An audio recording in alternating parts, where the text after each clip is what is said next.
Hello, everybody. Hi. Hi. I always laugh a little. It never says if we're live or not.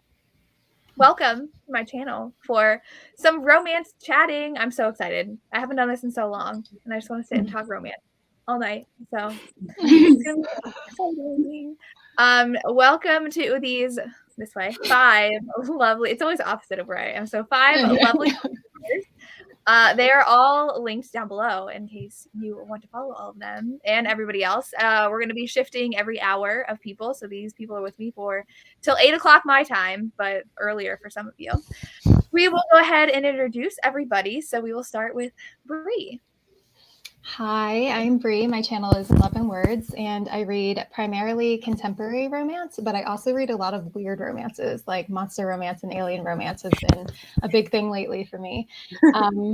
Yeah, and you can find me at 11 Words pretty much everywhere.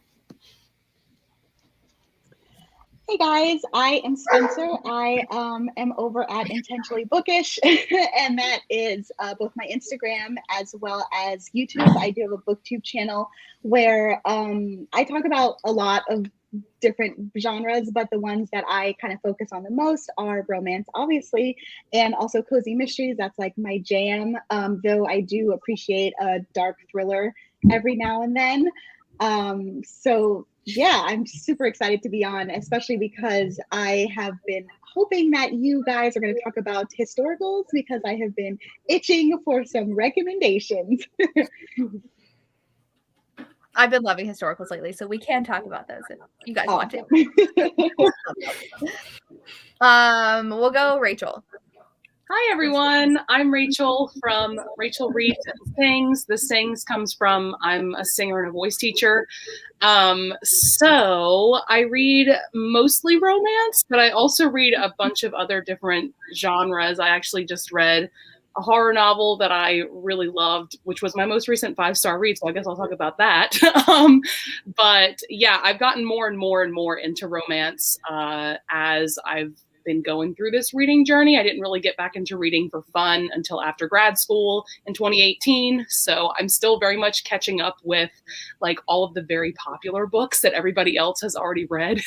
But yeah, my most recent 5-star read was Fallen by Mia Sheridan.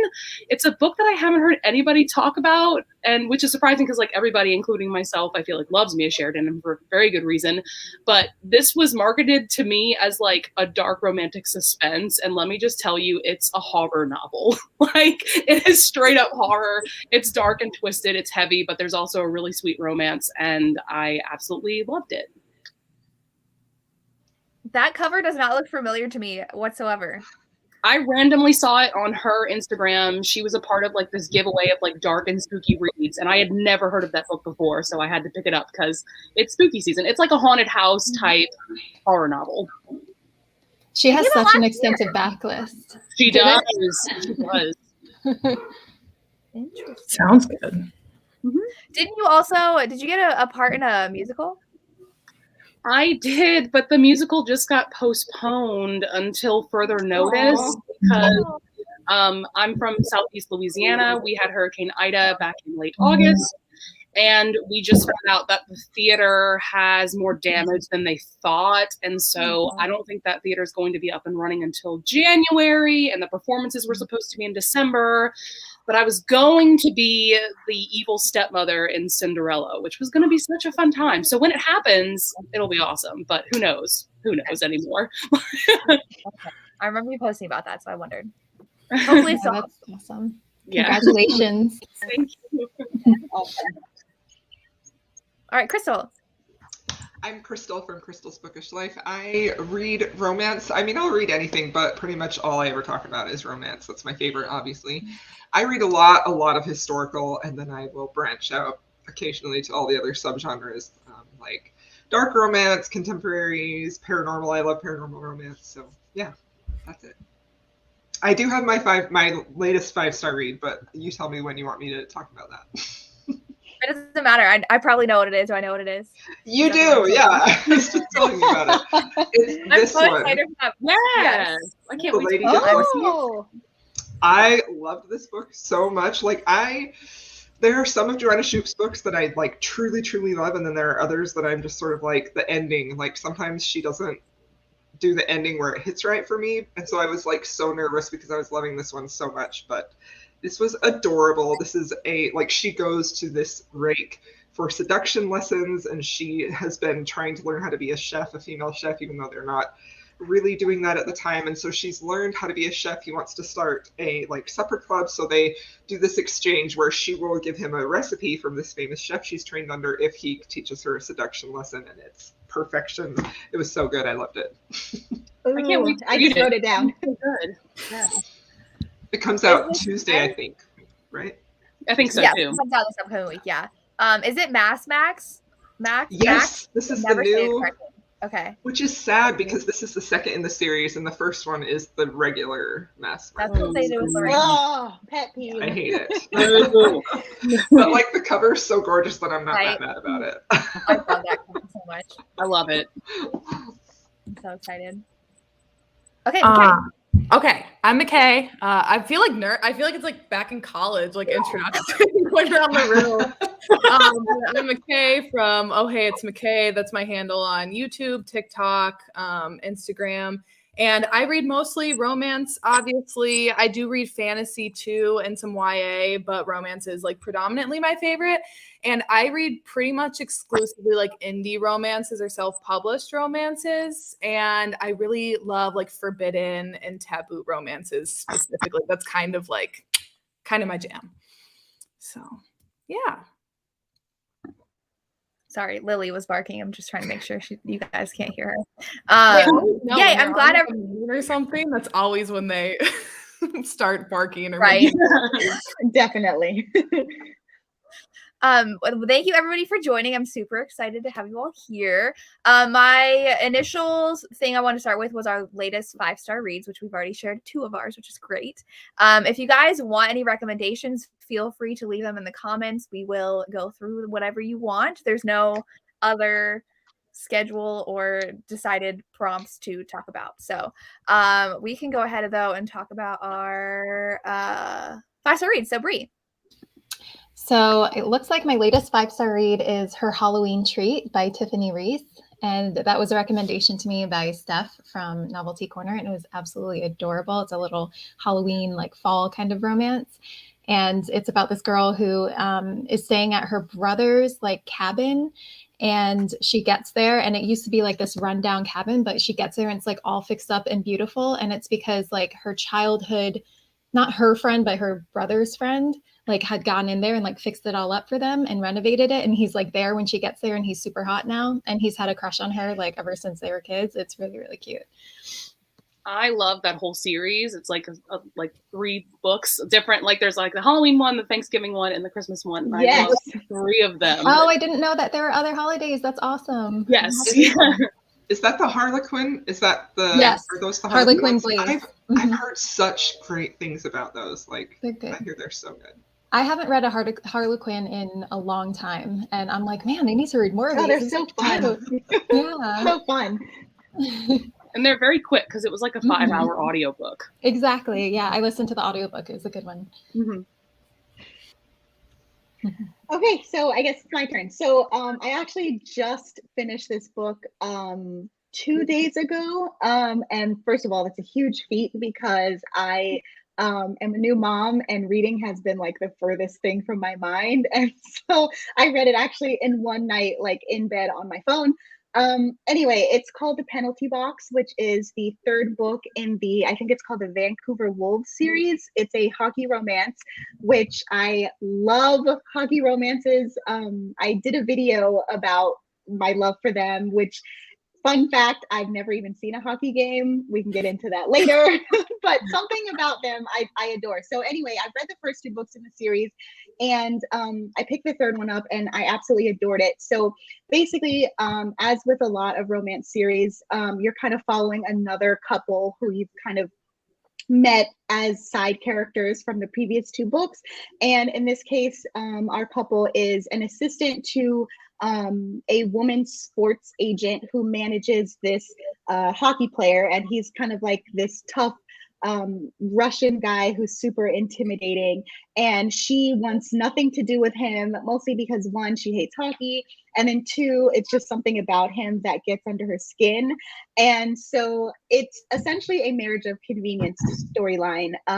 He gets into some bad PR trouble, and since she's such a goody-goody, they get paired up to kind of fix his image. But the reason I gave it 5 stars, other than the fact that it deals with hockey, is it was like there were some unexpected side plot points. Like there was kind of like a small mystery storyline underneath it, which I was not expecting, and I thought was done really well because it helped kind of show his alphaness off of the rink, which I thought was interesting because usually when it comes to hockey romances, like they're super alpha on the rink and kind of stuff like that. But yeah, I really enjoyed it. I finished it literally in one night, and I'm looking forward. I think the next book in the series is already out, but it's by Odette Stone, and again, this series has been really good so far. So the first 3 books I can say for sure all hold up. Can they be read as standalones? Huh? Sorry. Can they be read as standalones? Yes, actually, because it had been so long since I read the first 2 books. I don't even think the 3rd book was out when I binged the first 2. So they could definitely be read as standalones. The only thing that you're going to miss out, which is typical with romance series, is mentioning of other characters. Like, oh, Amy and Bill are together, but who cares? You already know that Amy and Bill are going to end up together, that kind of situation. So other than that, yeah, they can definitely be read as standalones. Okay. I read Pucked Me Secretly last month too, and I gave that one 5 stars. That was so good. It was so addictive. I was on vacation and I'm like, I literally don't want to do activities. I just want to sit here and read this book. I loved it. I think that's book 1, right? It's so good. Yeah, I really enjoyed it. That's why, McKay, I was watching your video and I wanted to read it, but my library only had book 3. So I have the penalty box on audio right now. And I was like, I don't remember who. I was like, oh yeah, you said it because you were reading the beginning of the series. Yeah. So good. I'm excited. But I think McKay, you're up. Oh, my last one was Her Soul to Take by Harley LaRue. I read that earlier this month, and I just loved like everything about it. I had pretty high expectations because I loved The Dare by her. I read that for a reading vlog, I don't know, like over the summer. And then I saw a lot of people talking about this one, but I have never read like a paranormal romance really. Now I've been getting into them more, and now I'm like, this is amazing. Where have these been all my life? And I feel like it's a pretty popular one, but it's like about a demon and a ghost hunter, and the ghost hunter like accidentally summons this demon, and she's in this town that has like a cult.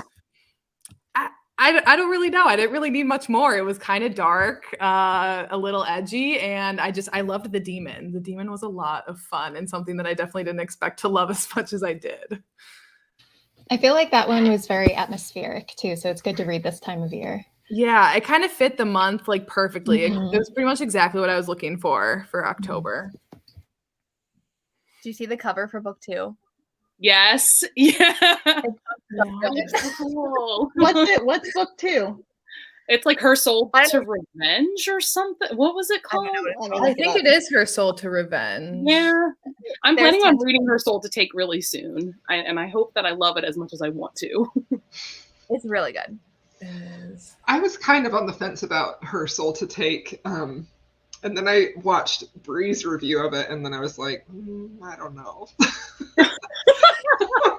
I think it's very new adult-y. So if you like new adult, then you'll love it. But if you don't like new adult, you'll be a little. That was my only issue with it, is that I haven't been liking new adult lately, and it could have also been my headspace too, where I was at. But I did like the atmosphere of it. But it is like it has some new adult vibes in it. That's true. Yeah. Not to like throw you under the bus or anything, Bree. Sorry.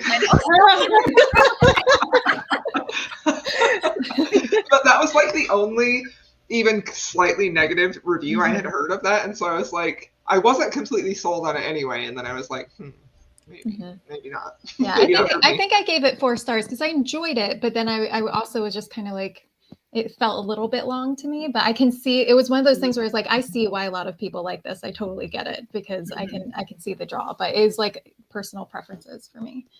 Yeah. Yeah, it definitely does radiate a lot of like new adult energy, which I've kind of been in the mood for, but when I'm not in the mood for it, then I like am not. Right. Yeah. And I think that's kind of where I was at that point when I read it. Yeah. That cover for Her Soul to Revenge, though, was crazy. I like the cover for that one too. Wow. I think someone asked, someone said that they're new to the romance genre and where should they start? I thought that was a good question. I think whenever someone asks me this or says this, I usually ask what they like reading or watching and then go from there, because the romance genre just is so huge and so vast, and there's something for everyone, and what one person might like, another person might not.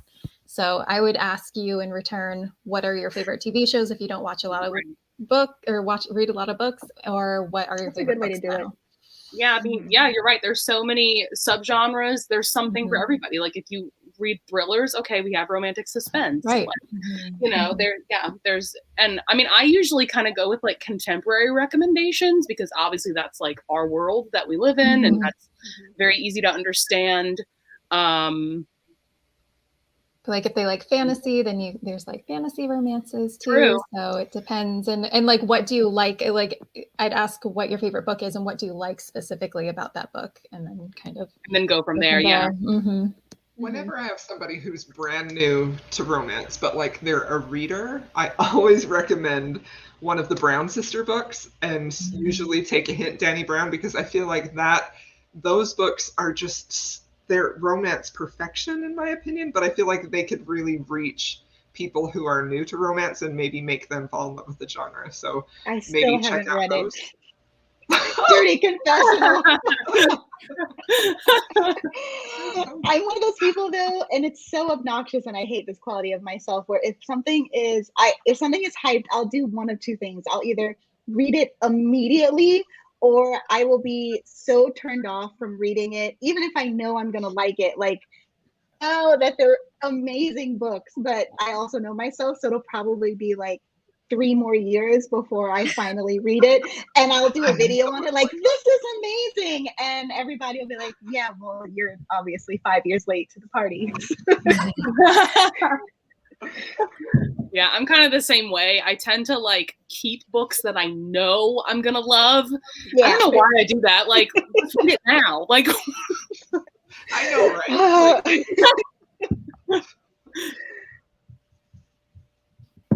I agree. We do have Slow Burn that's not Mara Zapata, because I feel like we all know and love Mara Zapata. I have a whole video that is nothing but slow burns that are not Mariana Zapata. So Marriage for One, Ella Mays is on that. I have to like look up and see what all I put on that, but I had quite a few. Like the Love Hypothesis would kind of fit in there too. That's pretty slow burn. Yeah. Which I loved. Adult angsty. If you like monster romances, The Quarry Master by Amanda Milo is a slow burn monster romance with grumpy sunshine and a disabled heroine, and it is perfection. It's hilarious. I need to read that. That sounds so good. So good. I need you to, Brie, have you done an intro to monster romance video? I haven't. I've done like a favorite weird romances, but that is a great idea because I do know like they're good places to start. Yes. Yeah. You can't just dive in. You can't. Like that meme that's going around, like there are 2 different kinds of people for like monster romance. Like I am definitely the one that's like, I don't know about that. You know what? Tori was the same way, and she's like, yeah, I don't think I'd like monster romances. And then all of a sudden she's like, I'm gonna read Lady of Rooksgrave Manor. I'm like, that's where you're starting, honey. That was my starting point. That's a reverse harem.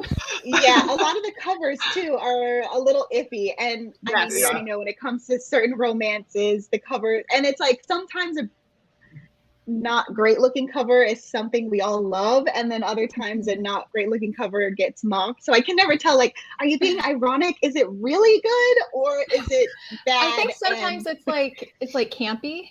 Yeah, I like the campy monster romances. What's like the one, I like this. Somebody was it Desiree or maybe it was Samantha? Somebody just posted a cover that was a reprint, and it was a different cover. It was like the milking farm one. Oh, Morning Glory Milking Farm. So the first version of the cover. I'm like, okay, I would definitely mock this, but it was blowing up. It's hilarious. And I'm like, I don't understand, but now I feel compelled to read it. And Yeah, now when that you read it, cover- it's very tongue in cheek, that cover. It's so funny. Yeah. That one also is a slow burn, even though it's like literally about a milking cow. We're not gonna go there, but it's a slow burn. Like, the thing about that one is that, like, the art of the hero. I'm just like, I cannot. I know. That's fair. I don't blame you, but it's amazing how you can look past almost anything. And I'm sure, like, That's true. reading it, I would probably have a different picture in my head, I think. Yeah, like I definitely want to branch out more because I'm very interested in, what was it, like Stalked by the Kraken? Is that the title? And then The Ensnared by Tiffany Roberts. Like I'm interested, but like a spider alien hero. Like, I feel like when it comes to monster and alien romances, it's almost the same. It's like, well, what do you like in normal romances? Because I bet I could find one for you that's like has the same vibe, but it just happens to be. I mean, it's almost like it just happens to be a werewolf, just happens to be a vampire. Like, Right. That's the Yeah. thing, like, werewolf, fine, yeah, totally fine. Like, I don't know. And I did read one, Deal with the Demon.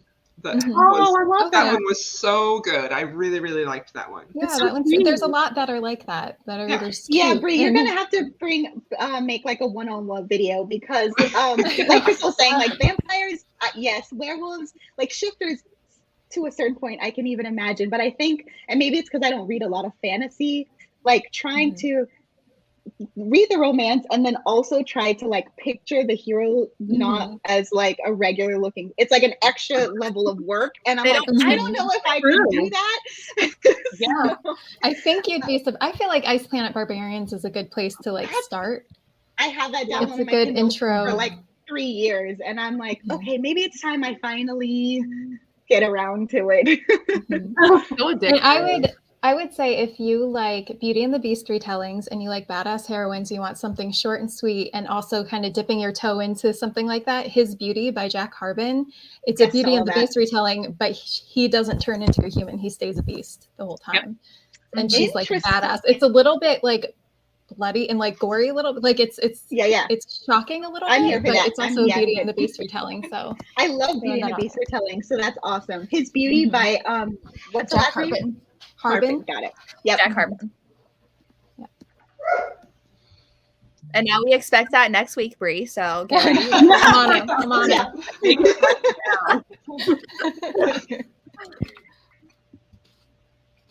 I don't know if you guys can even think off the top of your head. I know most of us have Kindle Unlimited videos. And I always have trouble thinking off the top of my head what's on KU. So the book that I just talked about is on KU. If you like hockey romances, the Vancouver Wolves series is on KU. They don't have to be read in order. I love. Someone asked. Well, with the Odette Stone, are they new adult or adult? Someone asked. I'm sorry. They're adult. They're like regular a lot of adult novels. Okay. Yeah, definitely. Yeah. Whitney G, I love her as an author. Yes. And she does novellas and full length, so I feel like that's also perfect. If you depending on your attention span at the moment, you can pick from one of her series. I think every book she puts out ends up on KU. Let's see. I usually go by author and then like binge them. Yeah, that's how I do. Lauren Rowe, I think most of her books are on Kindle Unlimited. And so are Mia Sheridan's, because the book that I read, Fallen, that was off of Kindle Unlimited. And a lot of her books as well, like if you get it off of KU, the audiobook's only like $1 or $2, which is really great.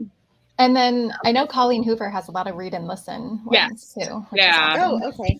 Whenever I find those, I get so excited. I know, me too. I'm like, yes. There's a lot of Britney C. Cherry. Yes, Britney C. Cherry. Kennedy Ryan, Sophie Lark's, almost all of hers are on there too. And let's see. There are even some by Helena Jennifer Hunting. Hartman is Helena Hunting. Yeah.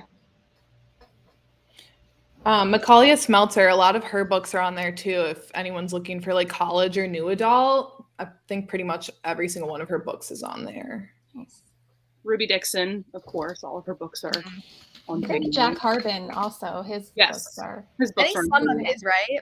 Yeah, think so all- I think there's maybe one or two. Yeah, because his Beauty is Meet Cute Club, The Good Girl. I think there's only one of his series. His Encounters series is not.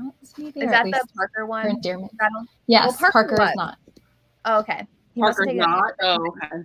Yeah. Oh wait, no, it is now. It wasn't initially, but it is now. So I think Okay. maybe he, like when he releases a book, maybe he doesn't initially put it on there. I'm not sure how that works. But Yeah. I don't know.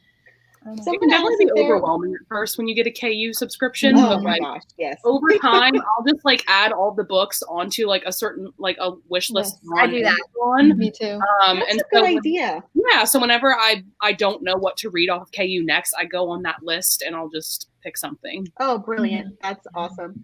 Somebody Yeah. asked if there was a romantic suspense recommendations, and I have to shout to the rooftop the In Death series. I would consider that romantic suspense because it's about a cop essentially and her husband, and it's probably one of the few series that I can count on one hand where it's the same couple throughout every book, and I don't mind that. Usually in my romance series, I want like one happily ever after and then let's move on. But it's so fantastically done. They're almost kind of like romantic Law and Order / Criminal Minds episodes. That's probably a horrible description because if you don't like those, then you're gonna be turned off.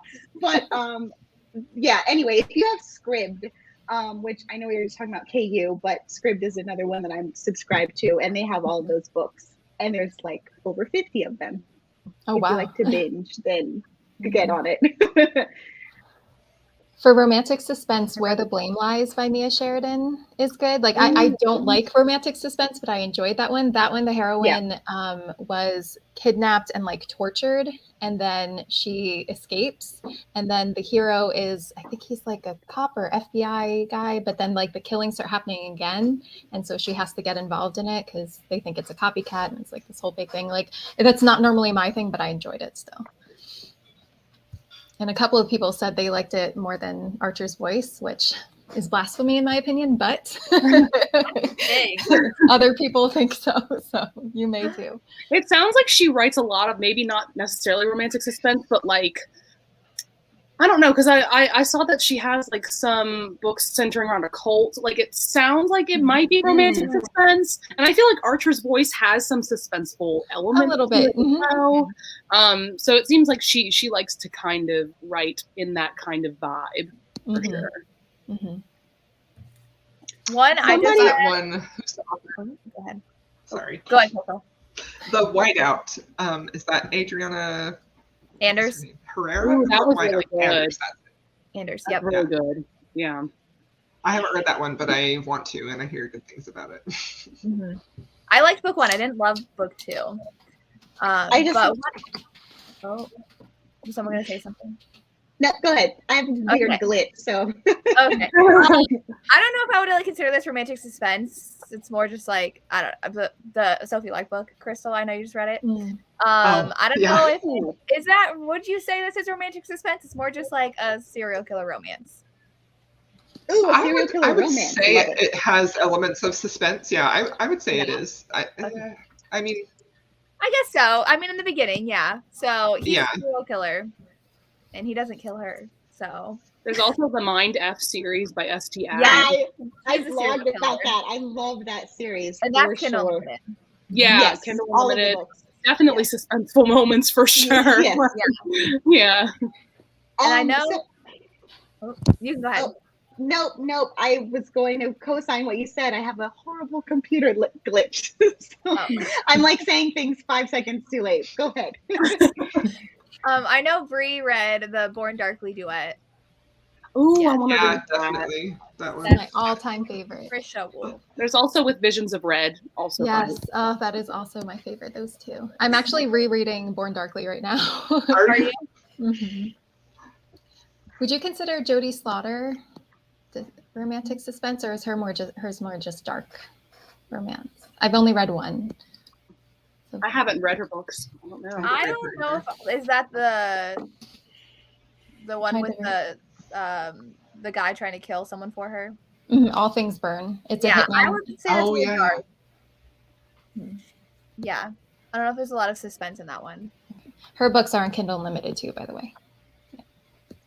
We had a request for Oh, yes. Yeah, I Yeah, was so just about to Jodie say. Slaughter, Whitney G.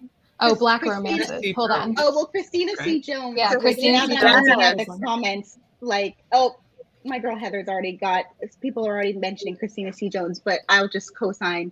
I've read a few of her books, and I've loved every single one of them. So, yes, definitely her. There's another one. I'm trying to pull up my Goodreads, but there's actually quite a bit on KU, but yeah, unfortunately you have to do some digging. But what I have found, which thanks Amazon for doing this, once I read the Christina C. Jones, like a couple of her books, they started popping up on my recommended. So I've kind of been going down the rabbit hole and finding them that way.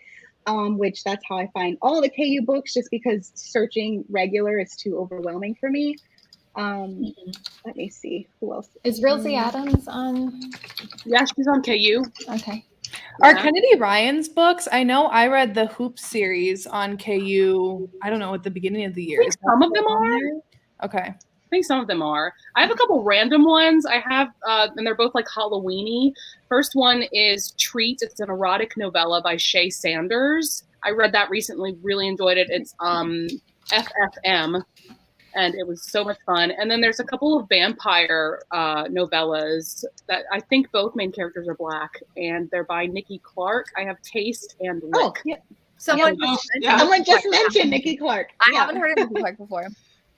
Real by Kennedy Ryan is on KU, and that's Black Real. Blood. It's absolutely beautiful. Love Real. RM Virtues, I think only one of his books are on Kindle Unlimited. What Are the Odds? Is the one that's on there. Oh yeah. The author I was thinking of is Lula Danielle White. A lot. It's hard for me to say whether an author is indie or not. I consider them indie if they're on KU, and I've never seen their books on a shelf. But anyway, Lula White. Her she's got a series called the Sag Harbor Black Romances. There's 4 books, and the one that I read was a Christmas one a while back. But like it looks like, let's see, there's 2 Christmases and a spring and a summer. So it looks like they're kind of like seasonal romances, which I love reading seasonally. So the Christmas ones, I'm assuming you can read them coming up if you read seasonally. Danielle Allen has Booed Up, which just came out, and I'm halfway through that, and it's really fun. It takes place on Halloween. Oh, fun. I'm going to add that to my list. It's like boo apostrophe ED. Yeah. Like boo, Yeah. Booed Up. Yeah. I love that. Yeah. I gotta head out, y'all. It was so fun chatting with you. I can't wait. I'm gonna listen to the rest of it. Thanks for asking me. Bye. I also love Nicole Falls. I just read one of her novellas. Who's also on Kindle Unlimited. Yes, this is how it's spelled. Yeah. I love it. I love the cover of that. I have to look it up. Yeah. It's fun. Yeah. It's simple. Let's see if I can remember. Oh yeah, that cover is awesome. Yeah. We also have a request for HAPs that are not historical romance. HR, right? Historical romance. Mm-hmm.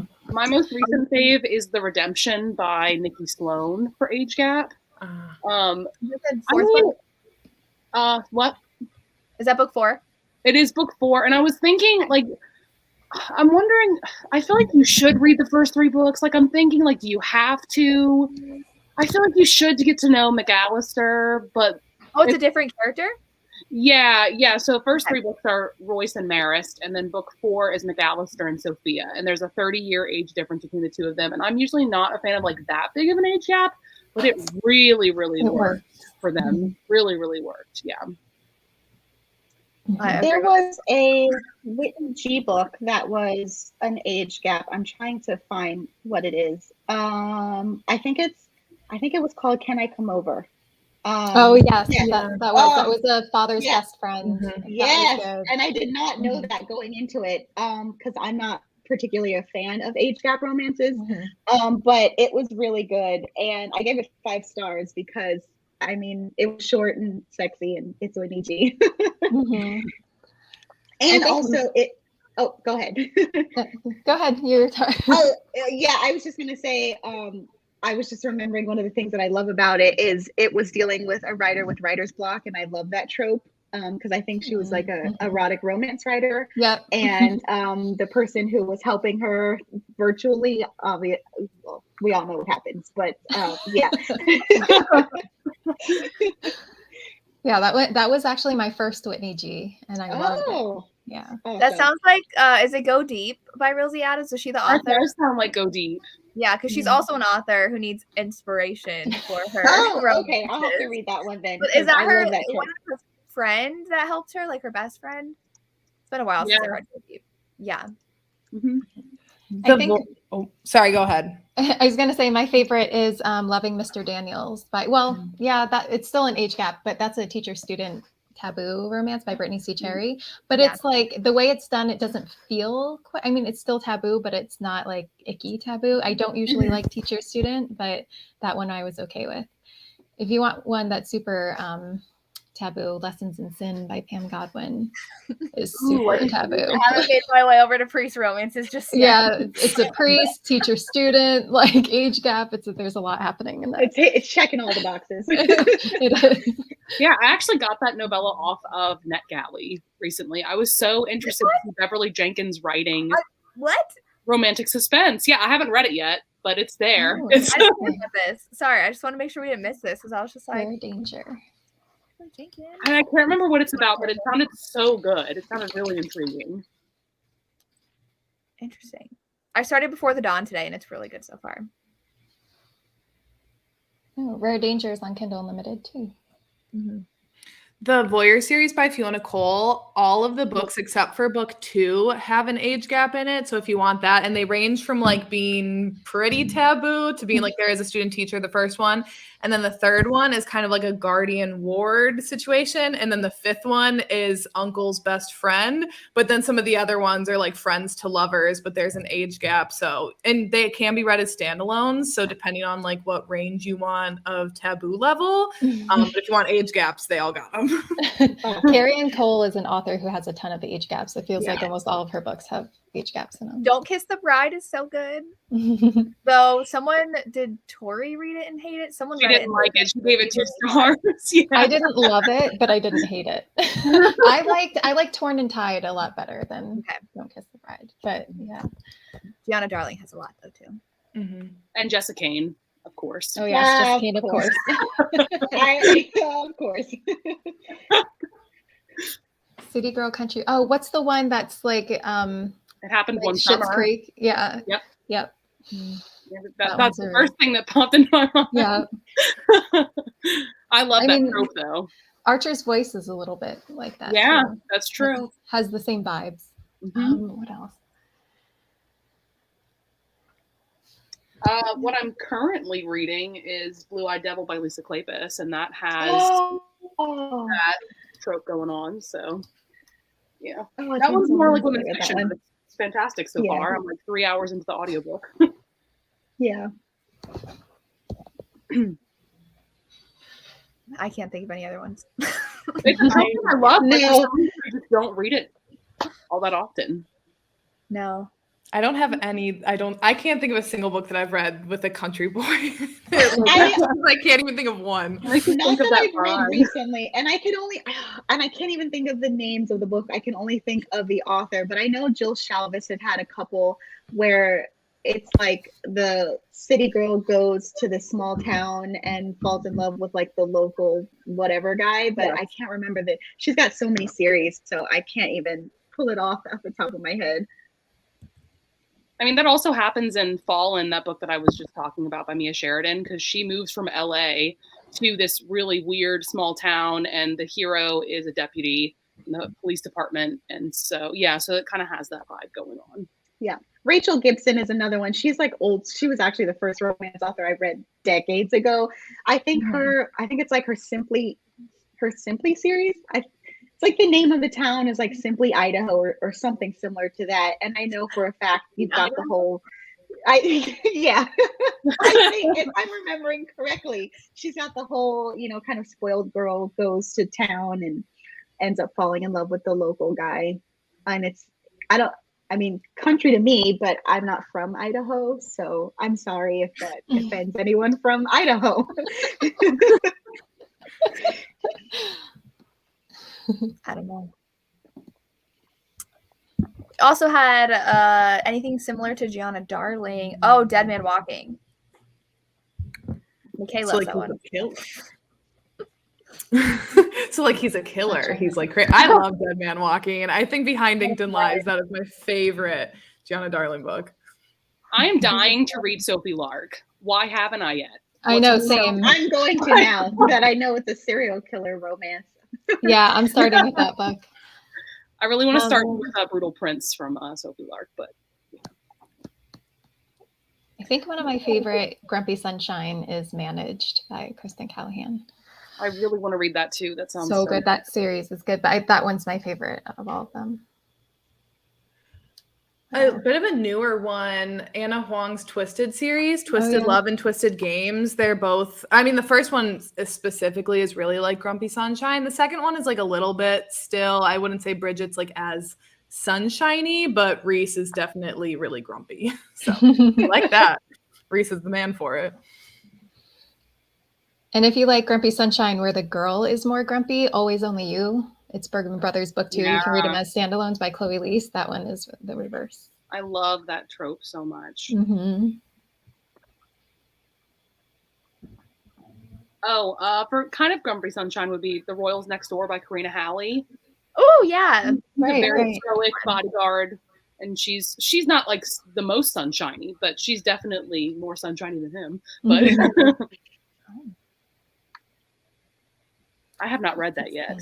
I haven't read that one either. That one's a bully romance, isn't it? I don't love bully romance. New adult bully, right? Mm-hmm. Yeah, and it's like heavy on the bully. Like they are really mean to each other before they fall in love. Is it more bully than like Punk 57 or her bully series? Or I'd say it's like the most bully out of all of her books. Jess, would you agree with that? I would agree, yes. Yeah. They like humiliate each other. Oh my goodness. Sorry. Yeah.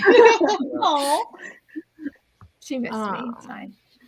I don't know if I have any sapphic ones that are necessarily like super similar to that, where it's like super bully heavy. And I haven't read it yet, but Vibe by Liza James, I've heard like kind of gives similar vibes, except it's like to deal with a cult instead of like high school bully romance.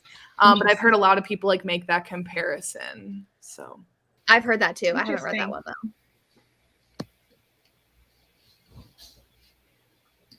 I don't read a ton of bully romances. I'm browsing through my Goodreads and I really don't read that. I don't. I think I've only read a few that I love, so I do tend to stay away from it, I would say. Yeah. Mm-hmm. Favorite books and your least favorite trope? Oh, interesting. Well, for me, it was the age gap one by Whitney G.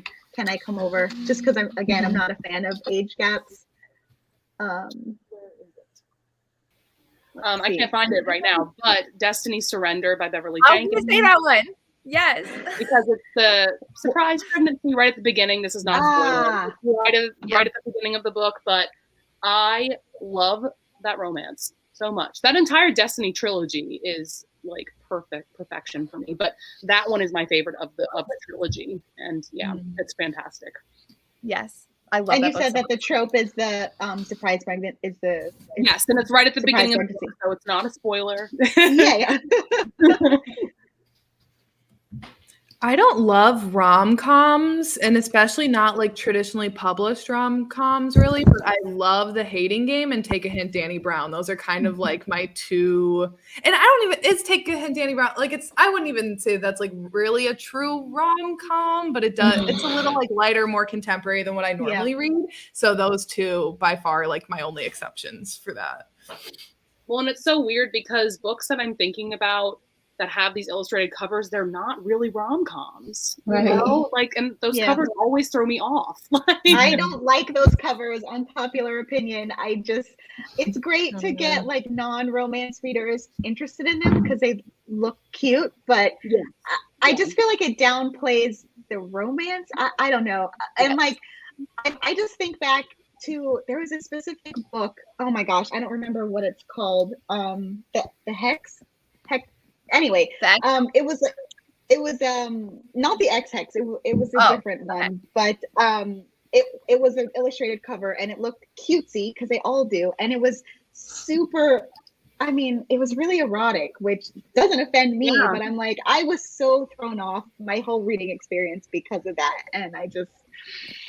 Yeah, like all of like Tessa Bailey's like Avon books, like girl, they are very erotic. Like, you know, those covers definitely fool you. And sometimes I like them and sometimes I don't.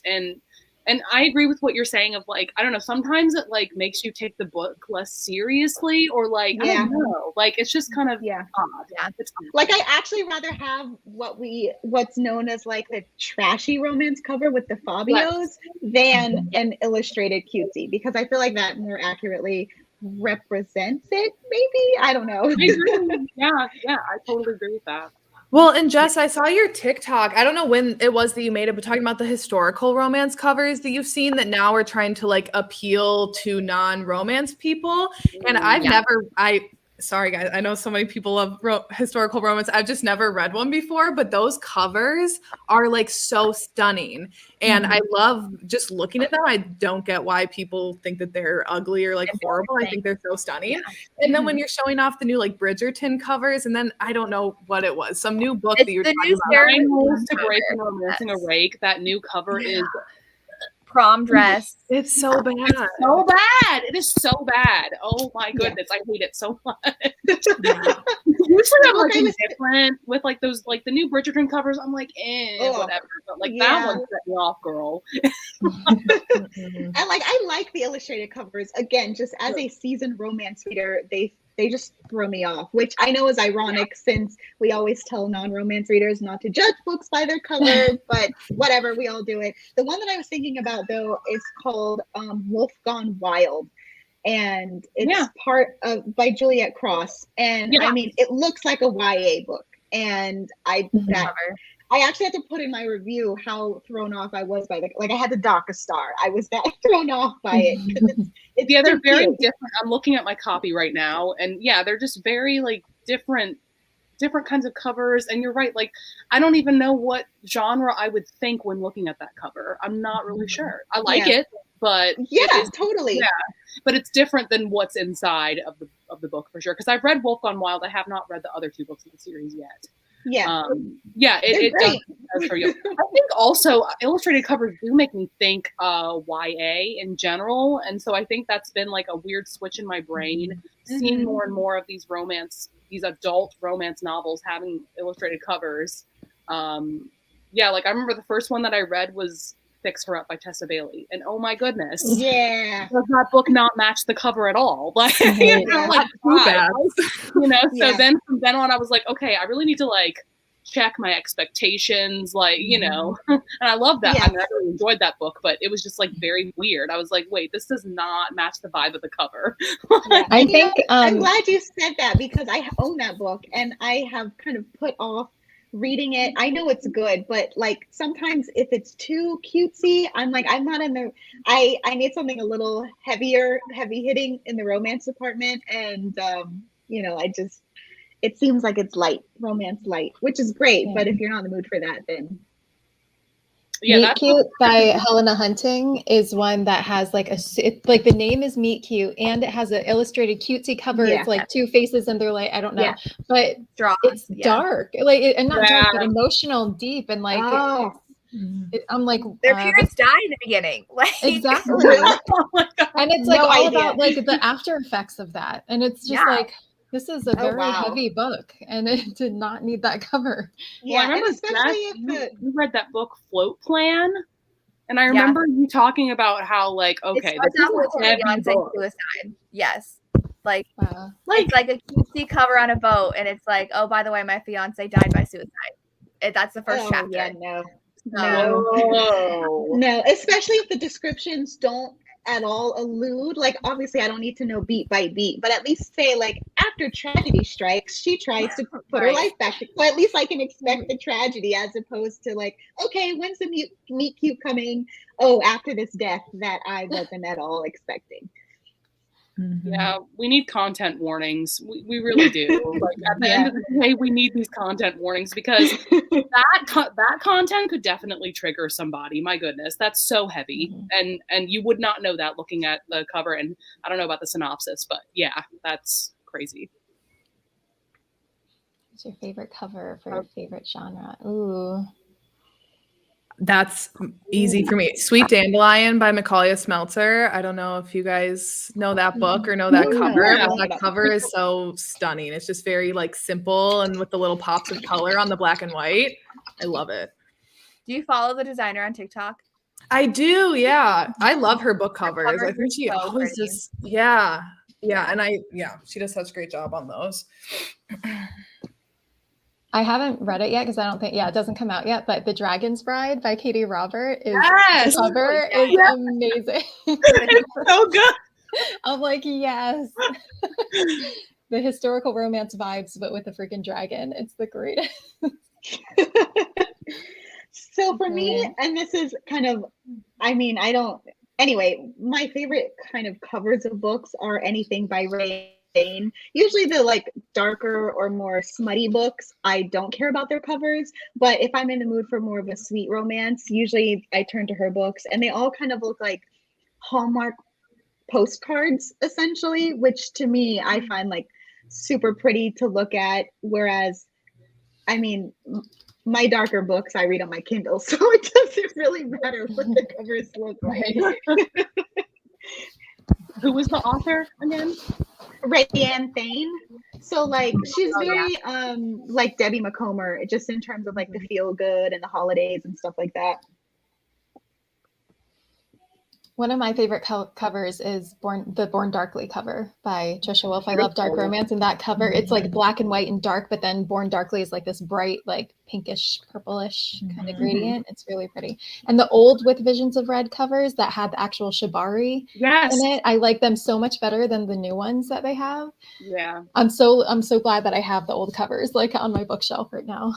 Yeah, the new covers I feel like just look like a generic thriller. Well, and she had to do that because they were getting categorized as erotica, and so it was like Amazon was hiding them, so she had to change the covers. Very sad.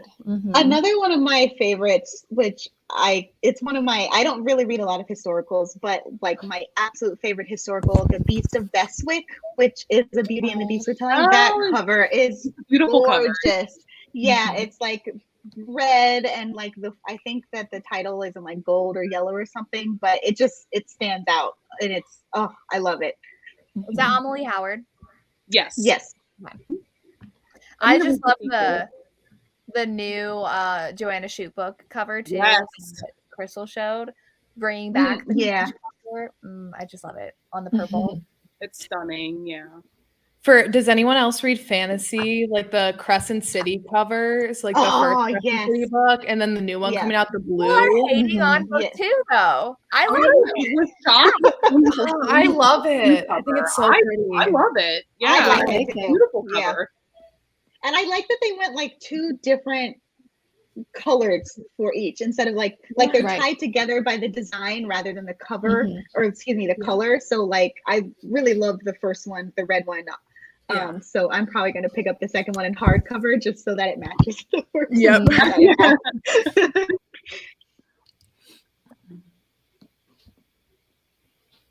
one. Are you guys on TikTok? I made one TikTok. And it didn't go great for me, so and it was a singing TikTok. Like that was my mistake. Really? I'm too scared. Yeah, TikTok scares me just because like I just feel like there's a different level of commenters. It's a different world. Like I watch TikToks, I do not feel the need to really post on there. I'm on TikTok, but I've only used that I do like book painting videos. So I make those on there because at least then like people don't really get mad at me just like painting on there. Cause I made my top 10 of 2020 wrap up video, and I had 2 like very taboo romances on there, and that got a lot of people heated. And I'm like, it's a book. I'm just reading so I don't post any like just how you talk about things. Like that scares the crap out of me. So I'm like, I'm just gonna paint here and yeah, I feel like TikTok's really great for like artsy things, but just like talking about things and like sharing your opinions. My goodness, like. Yikes. Oh, Amelie Howard rewrote her book. She did. She rewrote it, didn't she? Like it's like almost completely different. Which book? The Princess Stakes? It was called something different. Yes. But it was the same exact cover. And it was like this like dark pink gown. It was called something different and I can't remember, but yeah, it's now called The Princess Stakes. She rewrote it. I like a lot of it she rewrote from what I understand. Oh, what was the controversy? So the first version of the book, I remember he's a plantation. Some Goodreads reviews. There was just got it. So he's not anymore, which I'm like, I don't know why you would do that in the first place, but yeah, not a good choice for them. Got it. Oh, this one hasn't come out yet, right? Oh, I've never even heard of this. Me either. I'm pretty sure it comes out. Looking it up. As we all flock to Goodreads or I know. Oh my gosh. Yeah, this one comes out in December. Oh, yeah. Ooh, that's really though. Ooh. I love a sword on a book cover. All right. I love a kilt on a book. Yeah. And swords. If there's a kilt, I'm gonna read it.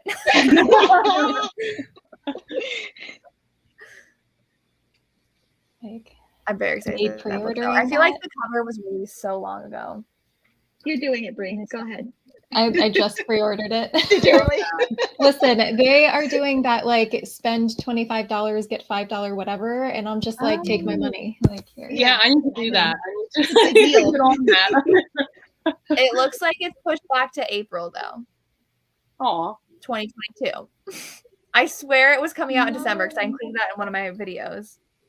Yeah, it does say April 26th, 2022. It's okay. I pre-ordered it. It's fine. So you're going to have a nice surprise coming. Exactly, because I will forget. Okay, we have 2 minutes left. So real quick, what is a book you read you can't stop thinking about? Oh my God. Run, Posey, Run is stuck in my head. Kate C. Wells, psychopath romance. Ooh, let me tell you, not for everybody. Oh, what's very, it called? very Run, dark. Posey? Run, Posey, Run. He literally like kidnaps her and like torture. He's a psychopath, like emotionless psychopath. But when he does start to fall for her, he doesn't understand what he's feeling. He's like, I think I have like heartburn or something. Like he's like, I don't Interesting. understand. It actually ends up being kind of cute. Is it a standalone or is it a series? Yes, it's a standalone. Oh, okay. Mm-hmm. See, Brie, you say not for everyone, and I'm like, well, now you've piqued my interest. Yeah. Like, what is that? That's my way of saying don't blame me if you're completely offended by it. On the same track, Still Beating by Jennifer Hartman. I read that a couple of months ago, and I have not stopped thinking about that one either. It's about a girl and her sister's fiance. They both get kidnapped together by this like psycho murderer and are kept in a basement together.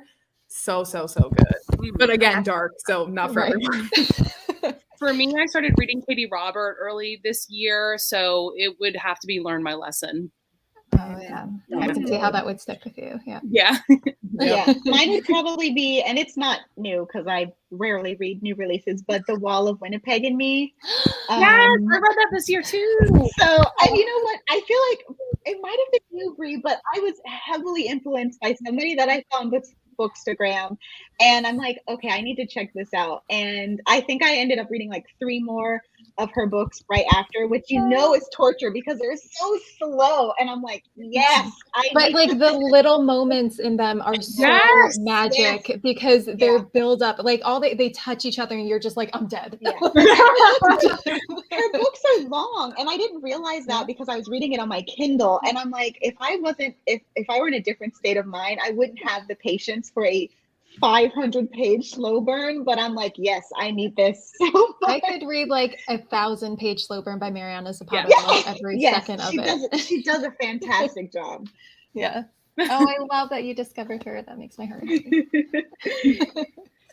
Okay, well, thank you guys so Thank so you. much for Thanks being for inviting me. Yes. Everybody go check them out. They're linked down below. Our hour is up though, so I'm going to remove you all and add Okay. our guest. Bye, All right. everybody. Bye, guys. Bye. All right, now it's just me. Let me add. Oh, I added you. I didn't even realize it. I was like, oh, hello. We have. Hello. Hello, everybody. Let me get rid of this comment real quick. Okay. Oh, Welcome. Yeah. Hello, everybody. Welcome. We are gonna go ahead and introduce everybody, and then we will get started. So, Madison. Hi, I'm Madison from Princess of Paperback, both on YouTube and on TikTok. So I know we were just talking about that before. And yeah, I feel like I'm pretty new when it comes to like the romance booktube side of being on this side of booktube, because when I first started my channel, I was like primarily YA fantasy, and now it's Now you romance. now it's like whoopsies. All you read is romance now. So Basically, unless it's like the arcs that I accidentally requested, and I'm like, oh no, now I need to read them all. Sam. My turn? Okay. I'm Sam. My channel is Sam Reads a Little. I read mainly romance, but this year I've gotten into thrillers a lot. So Do you have a good thriller you've recently read? I need a good thriller recommendation. oh man, I think you actually just read it. Local Woman Missing. Oh yeah, I just finished that like 2 days ago. Yeah. Did you like it?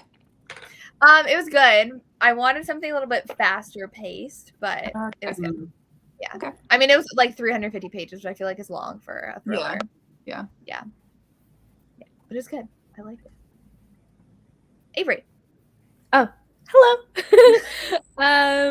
Yeah, my name's Avery or Ava. I don't care which one you call me. I just changed my channel name to Ava's Romance Books, where I basically only read romance books. I sometimes will throw in a YA book every now and then, but it's mainly romance books. Yeah. And Ruby Dixon. Of course. I just changed my bookshelf where one of the squares in my bookshelf is only going to be Ruby Dixon.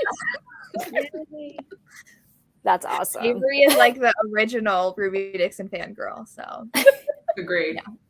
I think you that's like- great. Oh, I love it. Desiree Stein. It looks amazing. I guess it's my turn. I'm Yes. Alexa. I read a lot of everything. I think this year I've been mostly in fantasy reading mode just because I feel like that's the only way I can distract myself from real life. But I do read a good bit of romance, except that my romance TBR has now grown way too epic in proportion. And I need it to stop, or maybe never stop. Hi everyone, I'm Elle, and I love reading romance, and I read a lot of romance, and then I have been delving into some fantasy, YA, and thrillers. I really want to read some thrillers this month for October. I never read thrillers unless it's October. So Yeah. I don't read anything scary, so you won't catch me doing that. we will go ahead and start with our last 5-star reads. So Madison, we'll start with you. What was the last 5-star book you read? The last 5-star book I read, oh shoot, which one was it? I read 2 at the same time. I read Lessons in Corruption and Jade Fire Gold, like in the same week. I forget which one I read first. I think it was Jade Fire Gold is my last 5-star read. I've had I've been kind of 50-50 with what I've been reading lately. I've had some like 4.5, some 4s, and then I haven't read it all this week because I've been super busy. But those 2 are like my last 2 ones. So YA fantasy and then romance. So it's been a while for me. I think the last one was Kiss and Don't Tell by Megan Quinn. It's like the first one in her new hockey romance series. It was super fun, like not too angsty or emotional. So I liked it. My newest one is the latest book in the Bergman Brothers series by Chloe Leese called With You Forever. I just loved it so much. Axel is so swoon-worthy. And then I really connected with Rooney, the heroine. She has ulcerative colitis, and it's like has some tummy issues. As someone with celiac disease, I I really connected to her about having to need a bathroom very close by all the time. And so I just felt like it was really unique, and like you don't read a lot of books like that with a lot of characters like that, and I adore how Chloe Leese does that with her characters. So. That one's on my ever-expanding TBR, which we just talked about. Also, some time ago, I'm trying to remember, I think the last full 5-star wasn't even a romance. It's Know My Name by Chanel Miller. I read that one in September. It's so good. So hard to read, but also so good. Yes. I recently read The Bratva's Heir by Jane Henry and Sophie Lark, and it's so good. And so our heroine, she's a psychologist, and so she decides to go meet this new inmate, and he is like the Bratva's heir, and so they have a really insane chemistry, and he kind of like escapes jail with her, and it's really cool and really, really good. I loved it. Yeah, everyone was commenting about it. Yeah, being like Harley Joker vibes, but like so many people like it so much better too. So from all the comments I've been seeing, I'm like dying to read it. Like, sitting there, it's waiting for me to have time. Isn't it that came out like the last week? Like Last week. 2 weeks? Yeah. And then she just had her new one come out. Well, that was Jane Henry and Sophie together. Sophie. Yeah. And yesterday was just Sophie's. She releases a lot of books, so I'm just very impressed by how much she writes. But I do agree, Chloe Leese is amazing. I love that series. We did have Sam. They recommended you Such a Quiet Place. Ooh, okay. If you read that or not, I've heard of Megan Miranda. I haven't read her. Yeah, I haven't read her either. I recently listened to The Woman in Cabin 10, and it was awful. Oh no, my book club just chose that for my students. So they might like it more. I've listened to a lot of thrillers before, and it just took a while for anything. Wait, did you say this is your high school students, right? Yeah. I'm just trying to double check that it's actually appropriate too. Well, they chose it, so I think it should be fine. There's nothing like actually graphic. There's just like different conversations that come up. Oh, that'll be fine. And the main chick is drunk for like half of it too, which was wonderful. Is that what they use? I don't love it when they have like unreliable narrators because like they're intoxicated the whole time. For the beginning half, yeah, like nothing happens until like the 70% mark, and I was like, woman, please, can you do something? So it just took a while, but the last like 40% was like really like action packed, and everything was kind of just going on, so that was great, but it didn't make up for the first half being like yeah. Anybody know any romantic suspense recommendations? Oh, I don't read a lot of it. The last one I can remember reading, I think you guys already talked about it earlier, in the In Death series. That's the only one that I've read recently because it's relatively new to me in terms of a genre. Haven't quite, said I will never read it again, but it's also not my go-to. Mm-hmm. The only ones I've read were super cheesy, and I honestly hated them. Yeah, I read it recently, and I gave it 3 stars. So was it the Jennifer L. Armentrout one? Because I just saw that in your thumbnail, Sam. Yeah. I haven't watched it yet. That's the one really? that I hated so bad. Yeah. And then also the K.A. Tucker one. I did not. I don't like K. Tucker's. Until It Fades by K.A. Tucker. No. Oh. Nope. I wanted to read that one. I mean, I'm really picky. I don't like mysteries and romance books because they're not. I don't think they're that good. Like maybe mystery books are good. I don't read mystery books because I don't deal with scary stuff, and that obviously happens in a lot of mystery books. Yeah. And like, I feel like if there's a mystery in a romance book, I think it's very rare, except for historicals. I think historicals are fine because I feel like they do it really well. But if it's in a contemporary setting, it's really cheesy to me, and it doesn't come off well. That's just me personally. I feel like they probably have issues trying to like develop the mystery and the romance, and so one is always lacking. Mm-hmm. I agree with that. Yeah. A cowboy romantic suspense. You know what? I'm actually low key. That sounds. I would try it. I would read 2 cowboy romances, and I actually enjoyed them. Nodded by Pam Godwin's really good. Which one? Nodded by Pam Godwin. It's like a dark cowboy romance. It's really good. I really enjoyed it. I know of a cowboy romance. It's called The Truth About Cowboys by Lisa Renee Jones.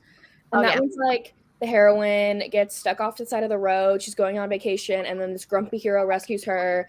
They don't like each other, and then it turns out she's getting the B&B at his ranch, and he's like a retired baseball player. It's really fun. I like this premise already. Hold on, I'm gonna go and find it now. To it. Well, doesn't Sophie Lark have a cowboy?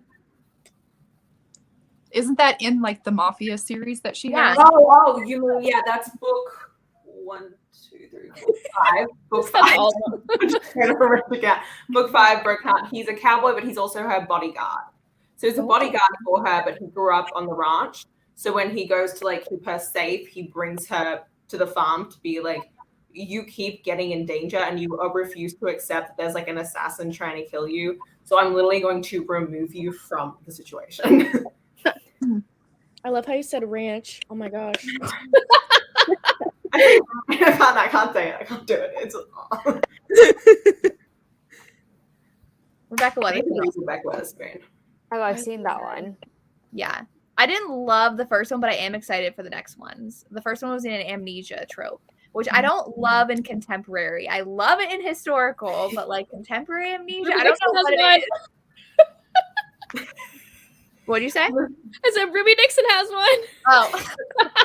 What does she not have, honestly? That's true. Ooh. I love The one it. that comes to my mind is Crow by A. Zavarelli. Because she literally like enters a fight and wins against a guy, but also he will kill anybody who touches her. Yeah. Mafia. I feel like the new Sophie Lark one, There Are No Saints. Yes. I feel like that had those vibes. I'm so excited to get I had the arc and everything, and I was like, I literally cannot read it. I'm working on my thesis and half dying. So I hate when that happens. School gets in the way sometimes. well, I work until like 7 p.m. and so then I like have to try and write it afterwards, and like it's due on Monday, and so like I'm just like drowning this week. It's literally That's like, intense. For that question, if you're looking for paranormals, I feel like a lot of Cressy Cole's books fit that. In the Immortals After Dark series, at least. Because I've read all of them, and a lot of them fit that bill.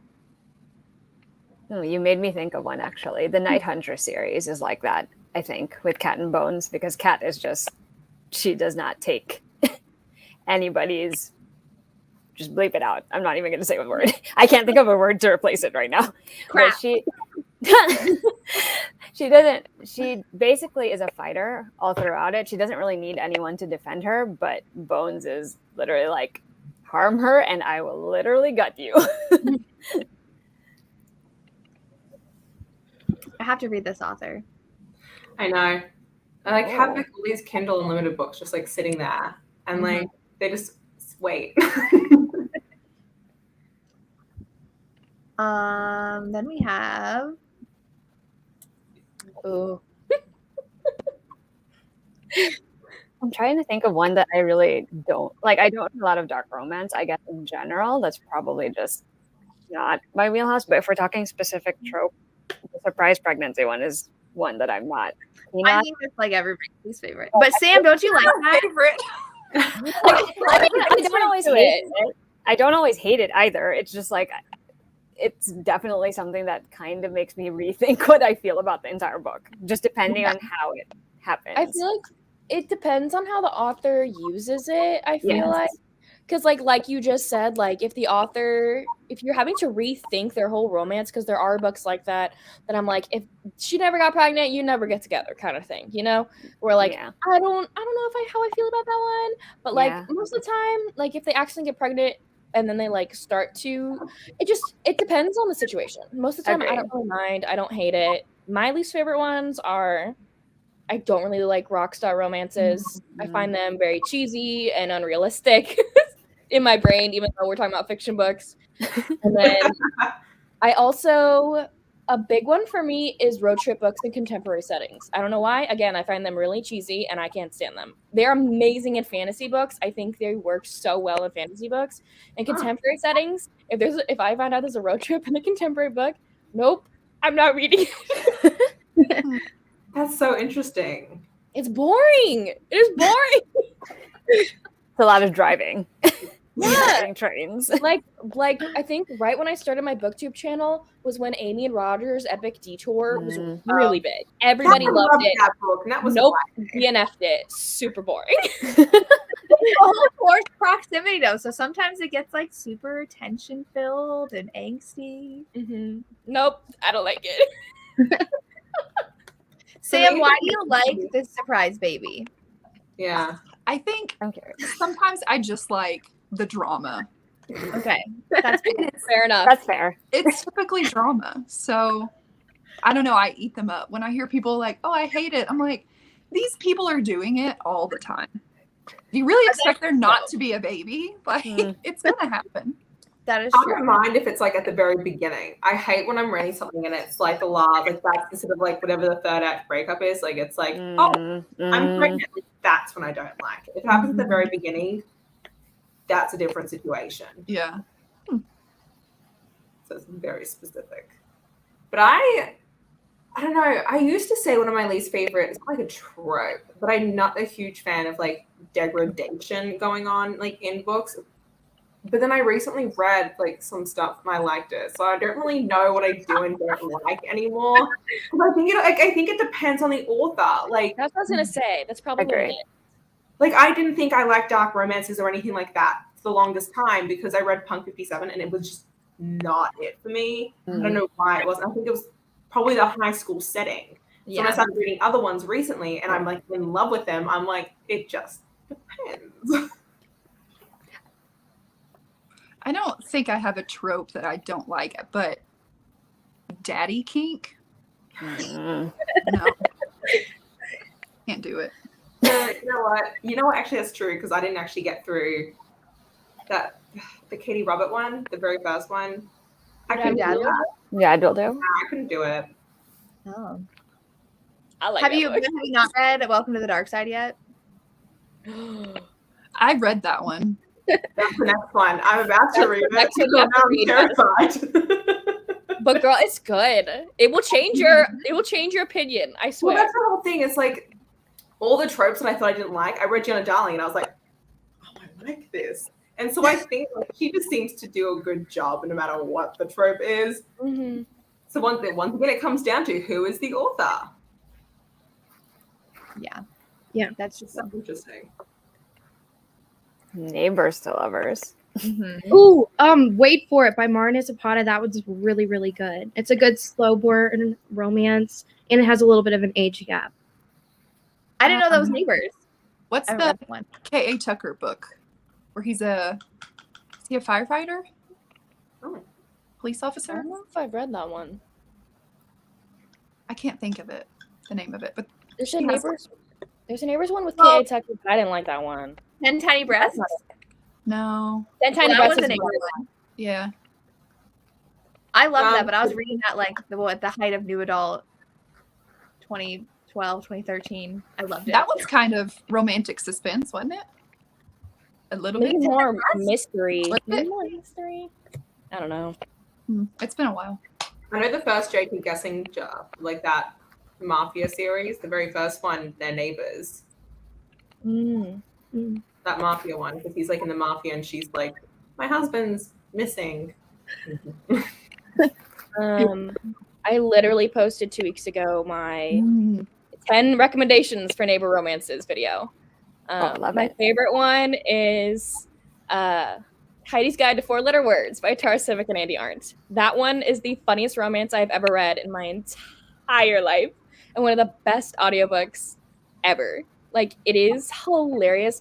Heidi lost her job as a kindergarten teacher, so she goes to work at an audiobook company, not knowing it's an audiobook company for chili pepper books, you know? And so she's like, one night she gets drunk off of boxed wine and decides to start a podcast to like read romance books to get her more comfortable in her work setting and to ask out her really attractive next door neighbor who does a lot of yard work outside shirtless, and she just drools over him.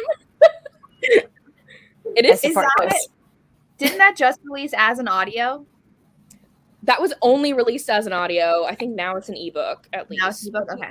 But no, you need to listen to it though. Like it's only available on Audible.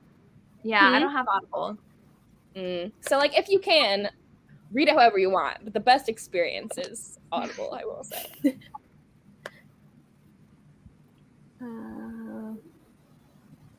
Oh. No. No. I've read so many. I can only think of I'm trying to think of one that I read this year. I think the only one that comes close is the new Abby Jimenez book.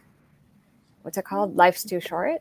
I think that's the title of it, because they live in the same apartment building, so neighbors, sort of. Oh, that's true. That's true. Yes, they are. It was cute. It's not my favorite of that particular companion novel series, but it is very cute. Ooh, this is a good one. This question. For me, it's QB Tyler. I love QB Tyler now. I discovered her this year with Forget Me Not, but I'm scared to read that book. Me too. There is cheating in there though, and I know people. That's why I'm scared. But it's really good. That's an Amnesia one I don't mind, because that was Amnesia Contemporary, and I just loved it. Maybe Chloe Leese is mine. Chloe Leese is a new favorite author that I started. I read all 4 of her books this year. Oh, nice. It's probably Lisa Kleypas for me. Oh, so good. You hadn't read her before this year? No.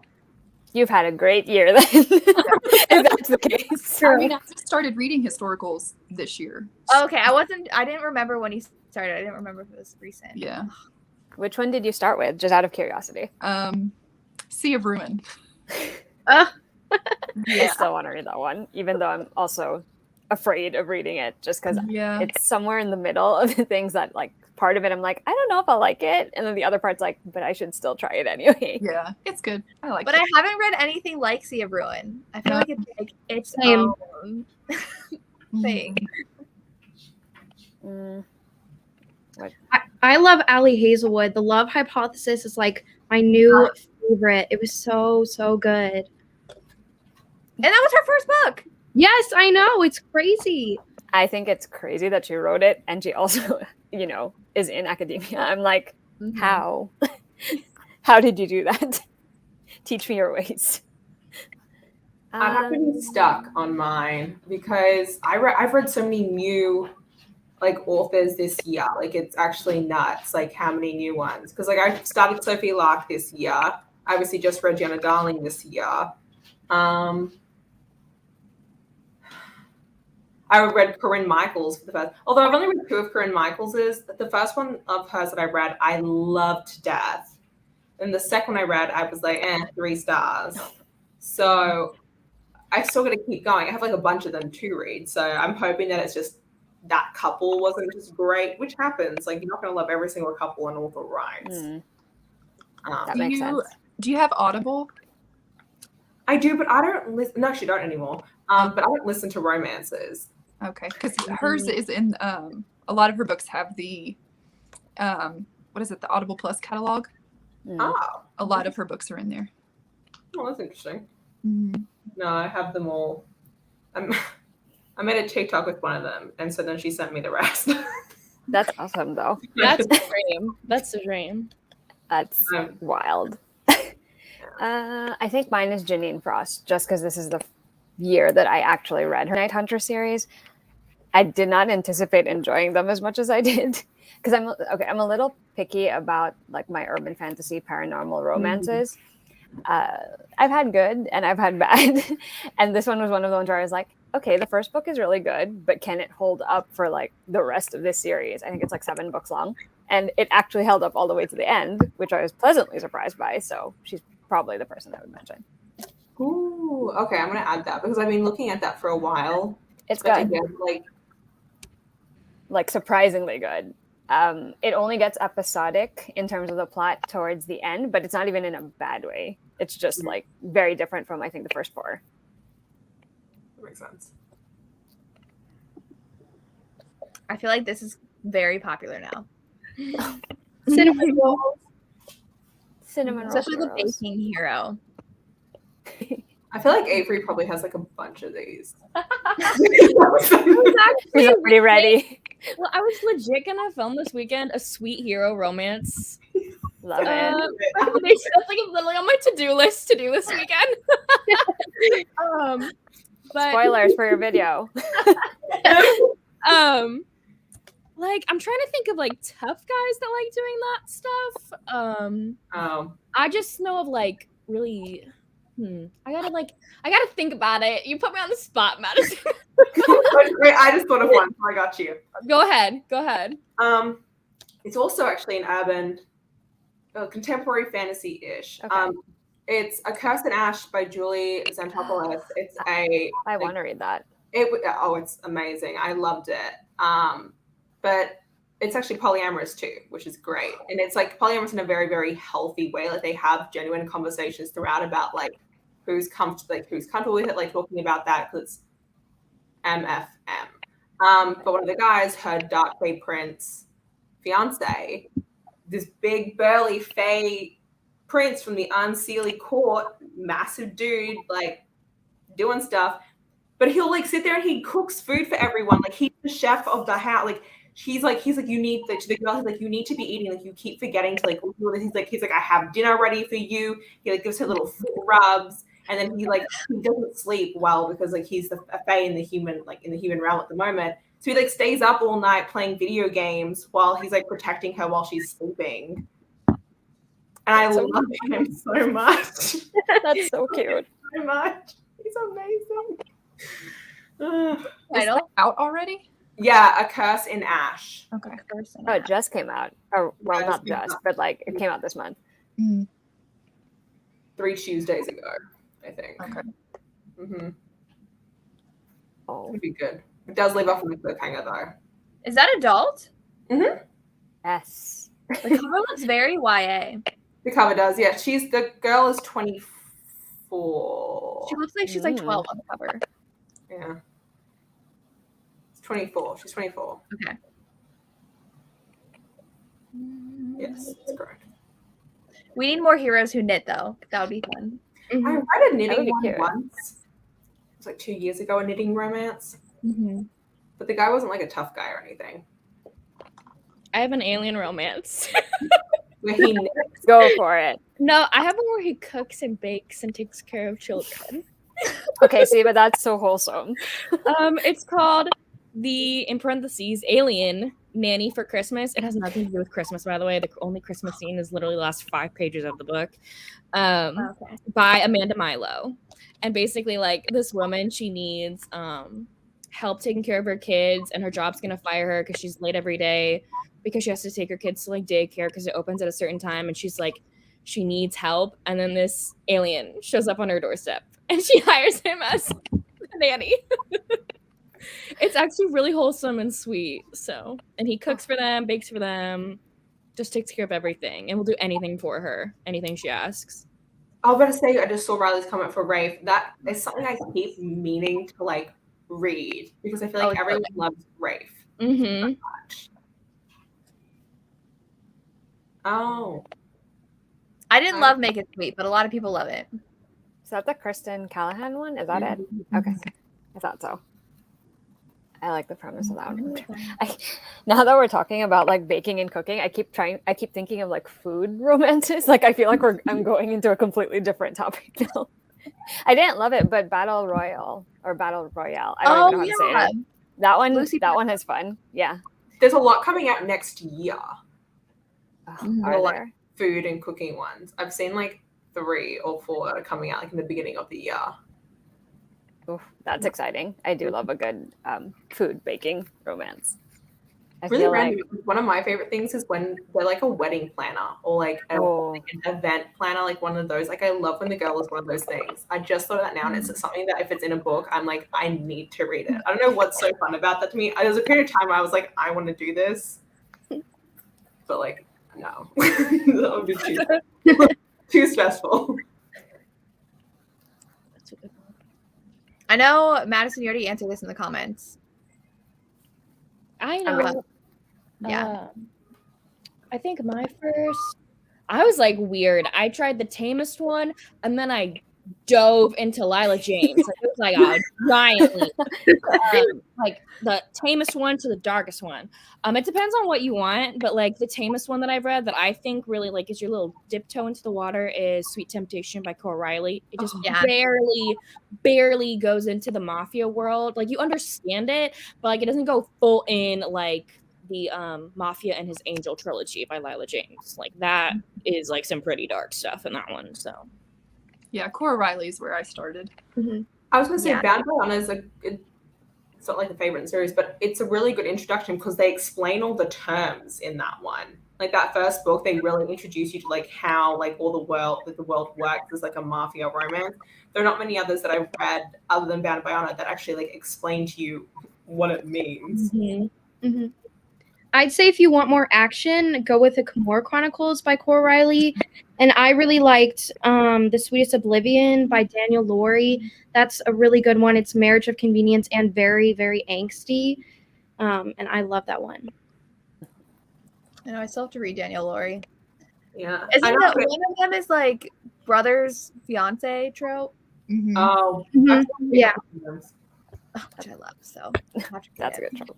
This was my first one, and it's still like my favorite that I've read out of like all the mafias still, because like it's that same trope of like you touch her and he'll kill you, but like she also like can fend for herself because she really tries to kill him in the beginning. She's like an American hit woman, and he's a Russian brat for boss, and she gets paid to go take him out, and obviously, you know, he's like, I'll take you instead. Did you say it's not pronounced Ivan in your vlog? Yeah, I had a lot of people when I said Ivan. My comments on that mafia, like it's like trying mafia romance. It's like my first time, like the mafia romance readathon. Everyone in the comments, you're pronouncing it wrong, and I'm like, well. I remember you said that in a vlog, and I was like, I've been saying Ivan this whole time, so it's fine. Okay, one thing that really bothers me. It's not Elena, it's Elena. No, it's not Elena, it's Elena. It's Elena. If you're Italian, it's Elena. Because I am Italian. It's so annoying that Americans always say Elena because it obviously comes from the Vampire Diaries. Like everyone knows it that way, I feel like. Yeah. But it's Elena if you're actually Italian. Huh. Is that the heroine's name? In some other, like, there's a bunch of different ones that use Elena as the name, but it's my nonna's name. Good to know. This is the one question I cannot give you anything. It's funny because I have a running list of the ones I want to try reading, just because I don't want to say I won't read it without giving at least one of them a shot. You know what I mean? Like I don't like not giving things at least one try. So I'm like, okay, maybe I will start with Sweet Temptation because that is one of the books on the list. So now I'm like, I'll start there. Good book. Also, Tori actually recommended Bethany Chris to me, and she does Mafia, and she's pretty good. Yeah. I haven't read her. Phoebe Hamill has a good one. It's called like Brat vs. Sinner. But like she doesn't make them available. Like you only read them on Kindle. Like she doesn't even have them up for paperbacks. And it's the saddest thing in the entire world. So I'm like, if you had it open for paperback, I would buy it. Why? Honestly. So Sophie Lark series though wasn't in paperback for a while. No, this one wasn't. The others were. Yeah. This literally just came out in paperback. And I was like, I cried. For this question, Nanny. Yeah, I was about to say one. Yep. Yes, it's very good. Zenny is good. I'm trying to think of any more that I know. What's a husky hero? Like what is that? Like a plus size hero. Plus size hero. Oh. Yeah. Male, my favorite is King Size by Jessica Kane. That one is my favorite. One of my favorite novellas ever. So good. I love that one.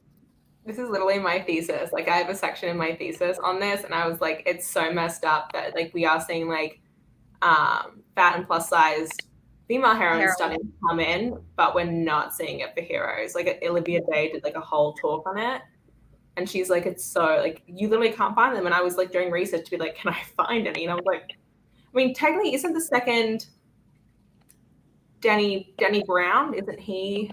Zaf?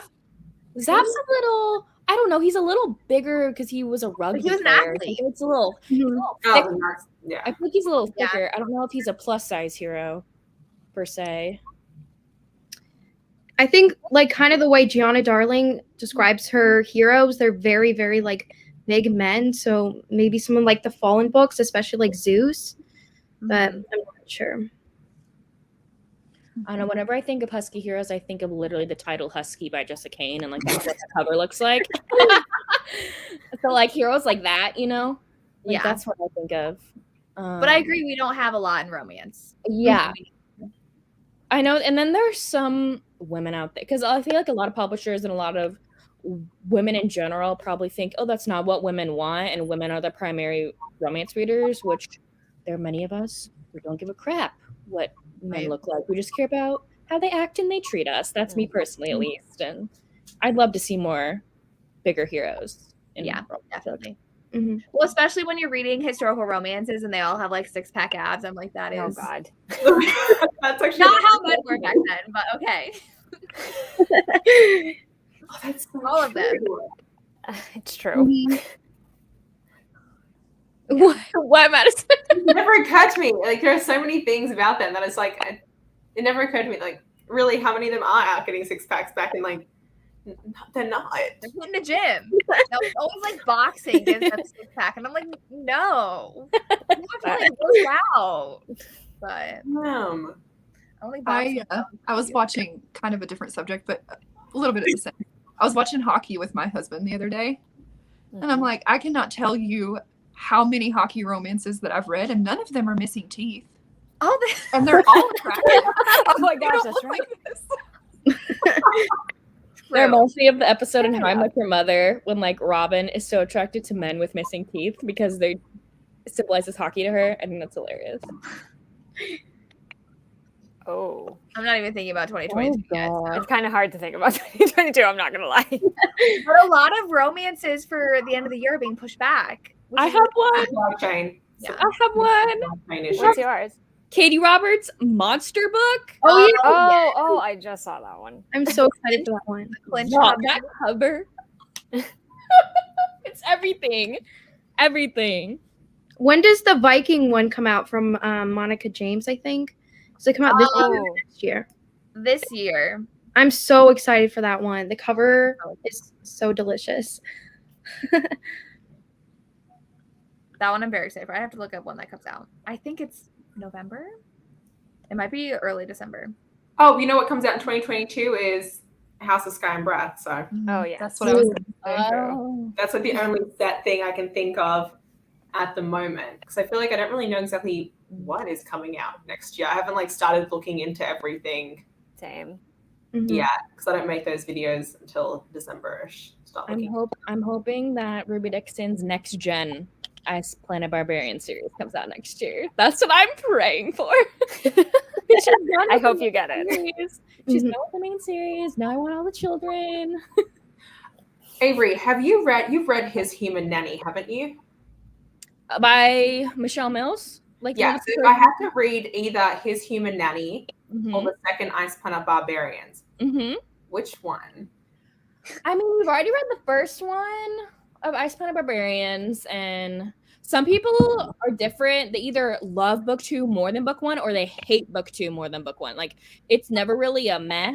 That's what I've seen. So it either just depends on what you want to do. I personally love the first book. I personally love His Human Nanny. I think it's so funny and so much fun. Like, I love that one. I don't love book 2 in that series because he like does stuff to that girl when she's asleep. So that's book number 2. Don't like that one. Skip that one. But like the first one is so fun and funny. And like he looks like a devil alien. And so the first time weirds me out. That's why I'm like, I don't know if I want to read it. Oh, He was so cute and sweet. She literally sees him, thinks it's the devil, and faints because she's so scared. And then she wakes up and she's like, oh, this guy is so nice. But then it just depends on if you maybe want to be disappointed with book 2, because after the first, I feel like book number 4 of the Ice Planet Barbarian series is like where people fully start to love it. Yeah. Book 4, like Barbarian Mine, that one is where people are like, ooh, I love that one. Let's keep on going, you know? So it just depends on what you want to do. Gotta decide. Oh, I'd like to see more basketball ones. Baseball or basketball? And I think we all know Kennedy Ryan's basketball. I read R.S. Gray, King of the Court. That's basketball. Oh, I don't think I've read that one. I liked it. There is a time jump in it, and I don't usually like those, but I gave it 4.5 stars. Oh, wow. I liked it. Intrigued. I feel like ever since I love R.S. Gray's like soccer and like her like the summer games, like I love those ones, but I haven't delved into the other ones yet because I feel like everything else I've read from her since those first 3 have been like hit or miss. Yeah. If you read a lot of them, they're kind of very similar. Yeah, they get repetitive. But so I read that one, and then I just finished Hot Shot Doc the other day. Yeah. But I loved Anything You Can Do. I don't think I've read that one, but Hot Shot Doc was Shelby from Shelby Taggart Reads. She told me that was her favorite, so I read that one. So it was good. Fun. Enemies to Lovers, workplace romance. So I think if you have that one and then you have Anything You Can Do, because they're both like the doctory kind of thing, I preferred Anything You Can Do. So then when I read Hot Shot Doc, I was like, this isn't the same. Well, no. But for baseball, I recently read, it's like by Piper something. Piper Grant. Yeah, I think so. It's like a really silly name, but it was like literally, I can pull it up on my Goodreads. It is one of the funniest romances I've ever read. Like, it is a true rom-com. Like, it is so funny as a baseball one because, like, you follow this guy. Oh, Jock Blocked. That's what it's called, Jock Blocked. Love it. Because he is, like, this, like, really famous, like, baseball player, and then he gets traded to this really, like, crap new team. And he has this, like, superstition where, like, if he tries to, like, get it on with anyone or, like, try to do anything, he gets like, it's like his curse, like he can't bat, like he just like everything's ruined. So he's never done anything his entire life.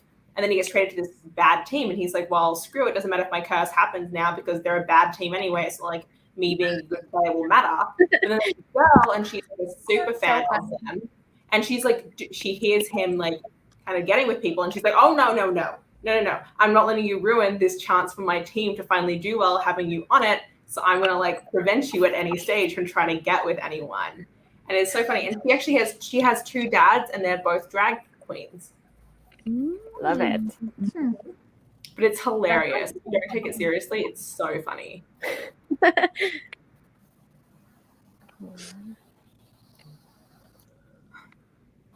The other baseball one I've read is Moonshot by Alessandra Torrey. Oh, that one's really good. Ooh. Yeah. Moonshot. I need to read The Assist by Rebecca Genshak. That's a basketball one, but that's new adult. Mm-hmm. I have that like sitting in my, like I bought it when it was like $0, and so it just sits in my Kindle. I do what Avery does, which is when things are $0, I just buy.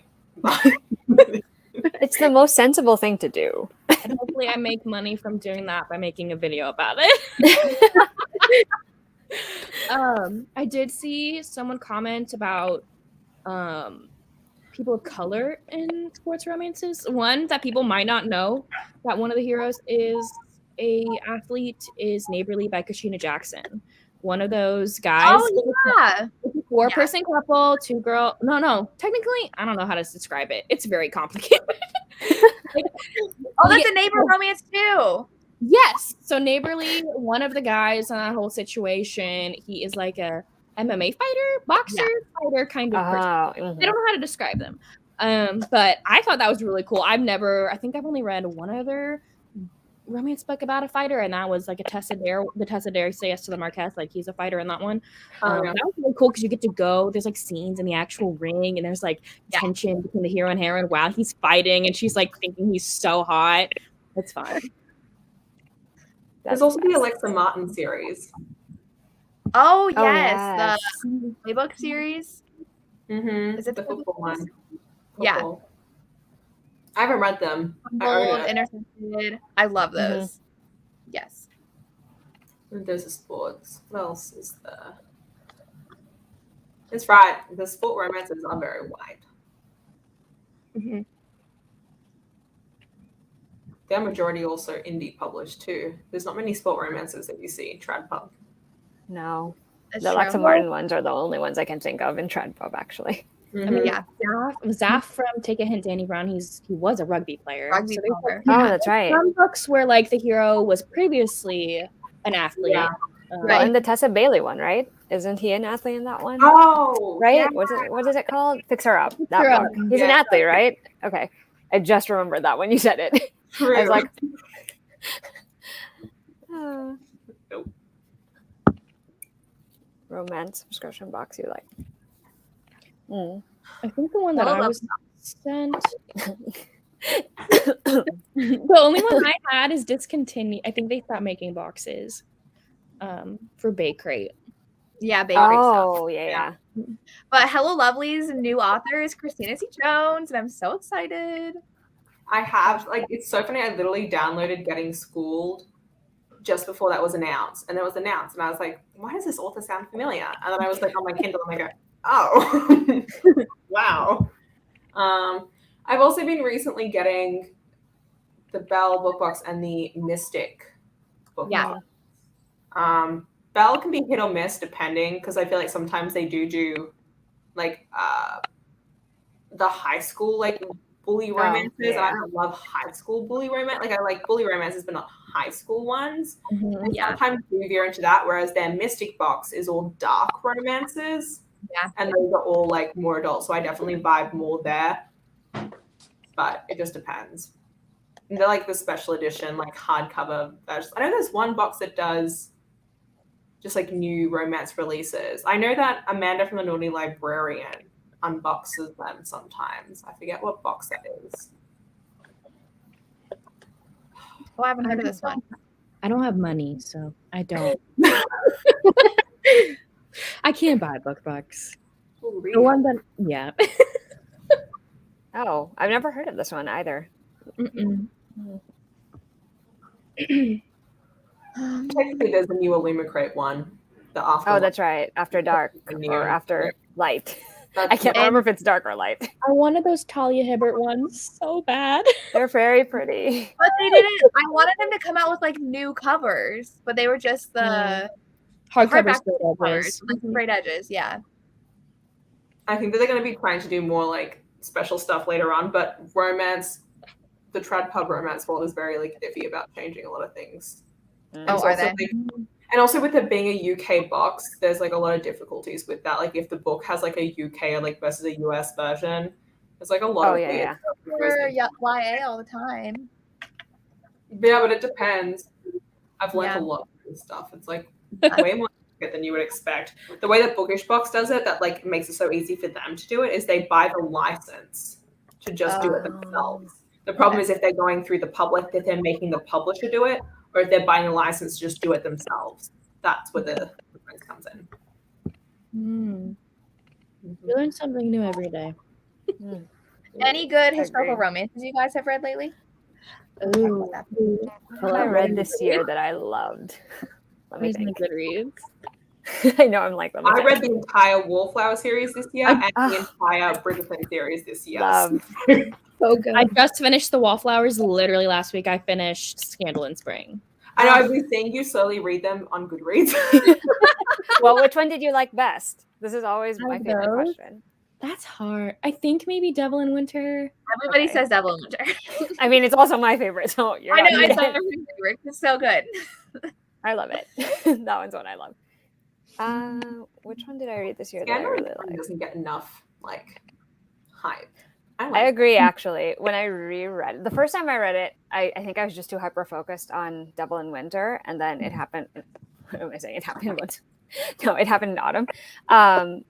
But I'm getting them all mixed up. There's so many of them. Oh my God. Anyway, I do agree. I actually think it's more underrated than the rest. And I feel like sometimes people stop at Devil in Winter, which is sad. I'm like, don't do that. Finish it. It's great. What was the last?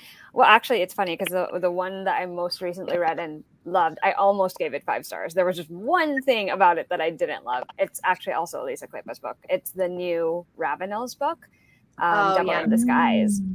I really liked it until it got towards the last part of it, and then there's something happens, and I'm like, oh, so close. I have to read that one now because I just finished The Wallflowers, and people were like, you have to read The Wallflowers and the Ravenels too. Yeah, the Ravenels is interesting because I feel like I've had up and down experiences with the books, because like there are some that are so good, and then there were some that were like good, but they're not great. I either gave those 3 stars or 5 stars. Yes, exactly. There's like no in between. Yeah. I think book number, I'm looking at my shelf at them right now. I think I gave book 1 and book 4 3 stars, and all the rest of them were 5 stars. Yeah. Chasing Cassandra was my favorite in that one. Oh, that one was That good. was so I really good. like that one. I love Devil in Spring. Devil in Spring, I love Pandora so much. That She's was great. my first one that I read, Elisa, because like last year, it's so weird to think this was just last year was when I like fully started really getting into historical romances, because I started reading them. I forget when The Governess Game came out, but whenever The Governess Game came out, that's when I first read my first one. But then last year was when I started really getting into it, because I was like did a video where I read like favorite ones, which included Jess.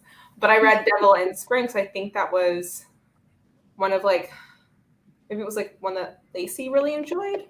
And like, so I picked that one. Or maybe it was, I forget who it was. But I read that one as the first one. I loved it. And I remember reading it. And in the beginning, it's, you know, the couple from Devil in Winter. And I was like, I need to actually go back to the couple because I love them so much. That's what happened to me too, yeah. I adore them. There's some historicals you need to read everything in order. Like, that's why I'm going back, like Sarah McLean, because I read Bombshell, loved it. And then I found out that like everyone else has their own story. And I was like, a bunch of people like myself loved Never Seduce a Scot.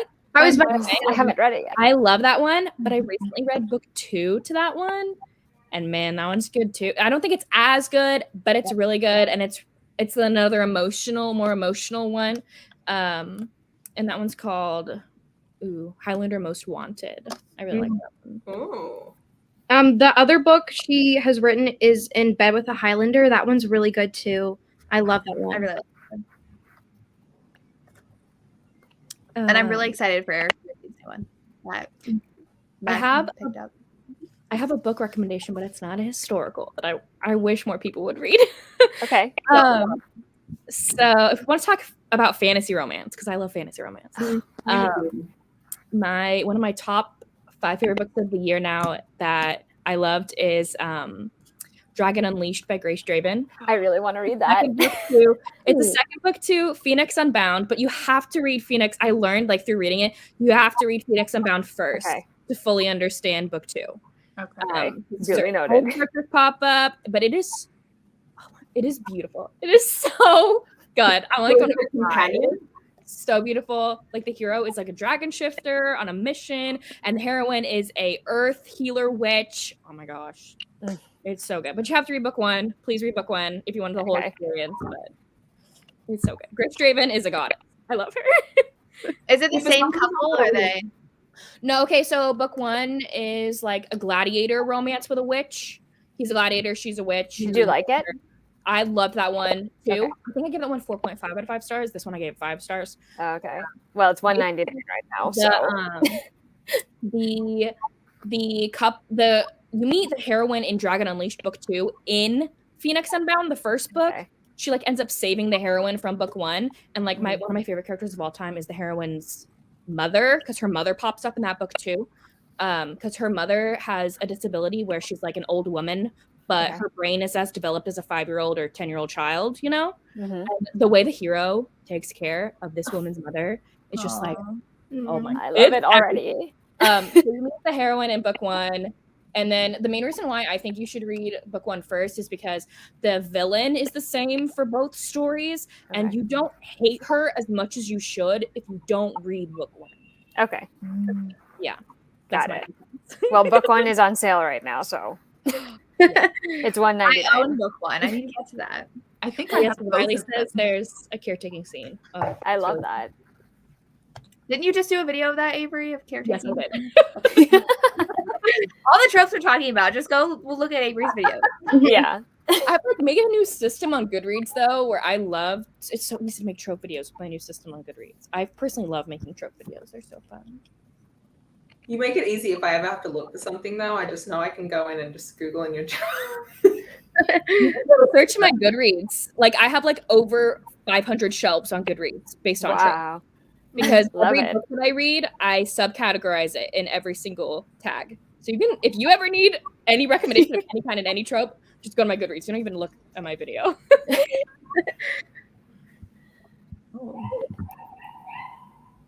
I haven't heard of that. Ooh, I've never heard of that one. I'll have to look it up. Fire.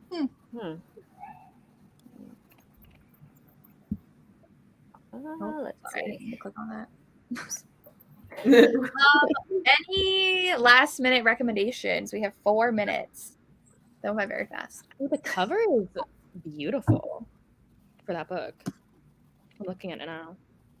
If you want like a good second chance, like small town emotional romance, you have to read Come Back for Me by Corinne Michaels. It's like it sticks to me. Like I started it just on a whim. I was like, let's try it and see what it's like. And it was just like, I don't normally read ones that are like emotional or hard hitting, but it really, it's like something that made me realize like maybe I would like more of these and just like try other ones. It does have like a trigger warning in there for like abuse because like she's in an abusive marriage in the beginning, but there's no like cheating or anything that goes on. So. I obviously recommend The Silent Waters by Britney C. Cherry, so that one's really good. If people I know just read Ashley Jade's Devil Duet. Which Oh my gosh, I've only read the first one. You haven't read the second one yet? Not yet. I need to pull that one out. But it's so good. It's dark and like twisted, and you're like, what am I reading? But oh my gosh, it's so good. You don't want to go into it knowing anything. You just start it, and it's just like it's not like you read it and you think, I didn't think I would be into any of this. Right. So why am I? Why? An Evening at Crystal Lake by Rachel J. Thompson is like it's a really good spooky read, and it's kind of like a fanfic of Jason from Friday the 13th. And so it's like this couple, and then this guy comes and is like dressed up as Jason from Friday the 13th, and they do some things together. It's like a short novella. It's like maybe 30 pages. It's on KU, I think, but it's really, really good. Ooh. Jason fanfic, that's so funny. Fairy tale romance. I stay away from a lot of fairy tale stuff. I don't know why I do. Unless it's like YA. Sometimes like it just ends up sprinkled in half the YA that I read. It's always there. So Cinderella usually shows up in the YA stuff for me. You know what? That oh, sorry. Go ahead. name. Elise Cover's Married to Magic series all has like some sort of fairy tale like meaning to it. Like A Dance with the Fae Prince has like Cinderella. I really want to read those. I just read The Witch's Wolves by Ellie Mae McGregor, and that's a Little Red Riding Hood. Little novella. Hot. MMF. Oh, even better. We mentioned romantic suspense. We don't really read a lot, so we don't have a lot of recommendations for romantic suspense. Lisa just gave me. Yes. Where'd it go? I love My Darling Duke by Stacey Reed. It's a Beauty and the Beast. I feel like I love like the scarred hero. Yeah. I love scarred heroes. Same. Yeah, Stolen Air, the second book in Sophie's Kingmakers is Beauty and the Beast as well. Beauty and the Beast pops up a lot, actually, now that I think about it. I'm not surprised. Yeah, I think there's a book by Teresa Medeiros that's kind of Beauty and the Beast, if I remember correctly. What's it called? I haven't read her. Yours Until Dawn, I think, is the one I've read, which has a little bit of that vibe, like Beauty and the Beast. One of the Bridgerton books is a little bit Cinderella-ish. Oh, yeah. An Offer from a Gentleman. Yeah. That one. The third book. Yes. So you just never know. They're just sprinkled in. You never actively search for them. It's just No. They're just there. Yeah. Pop up. They just pop up. Mm-hmm. All right. Well, it is 9 o'clock. That went by very fast. I can't believe it's already 9 o'clock. Yes, it did. But thank you everybody for joining. Make sure you guys follow them down below. They are in the description box. But it is time to kick you all out and let my other people in. So thanks for inviting me. Bye. Yeah. I'm trying to leave. Okay. Hello. We're waiting on Desiree and Charles are late. That is fine. They were both there, Desiree. Charles too busy watching his show. He said he was watching TV. Hello, everybody. Welcome. We'll go ahead and introduce ourselves. This is the last hour of our live show. So I know you guys have been like popping in and out of the comments, so you've been here for a little bit. But we'll go ahead and introduce everybody. So Lisa, you're muted. Welcome to corporate America, where you're muted. We can't hear you. Can you see my screen? Thank you. Okay. Anyways, hi guys. Welcome back to me. I don't know what I'm doing. My name is Lisa from Remarkably Lisa. I read historical romance and also contemporary romance. That's it. Okay. Everyone's just laughing at me in the chat. Is it my turn? Am I going? Yep. Okay. I'm Tori. My channel is Novel Life. I read all types of romance, pretty much every subgenre. So. Lacey. Okay. Well, hello. I'm Lacey. You probably have seen me here a couple times. I read romance just like everyone else. And my name's Desiree. My channel's name is Desiree Alicia now, and then my Instagram is Genki Reader, like it always was. I mainly read now romance, and I usually stick to contemporary, but I dip into other subgenres here and there. Does anybody know where Charles is? No. Did you see the chat? Yeah. Seen by all. Maybe he's busy. He was here when we forgot. We go watch TV, so. Oh my gosh. Okay. Anyways, while we wait for Charles, do you guys have your last 5-star read that you've read? We'll start there. Yes. Okay, I guess I'll start. Well, mine was a little while ago. I haven't had too many 5-star reads, but it was First Love, Take Two by Sajni Patel. It was a second chance romance. I loved it. I loved it even more than the first one. Oh, there he is. Desiree, leave me alone.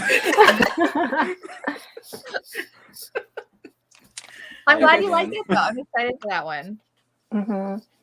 Like, it's not, I will say, like, a lot of complaints are about the romance not being, the forefront, which I get, but I still loved it.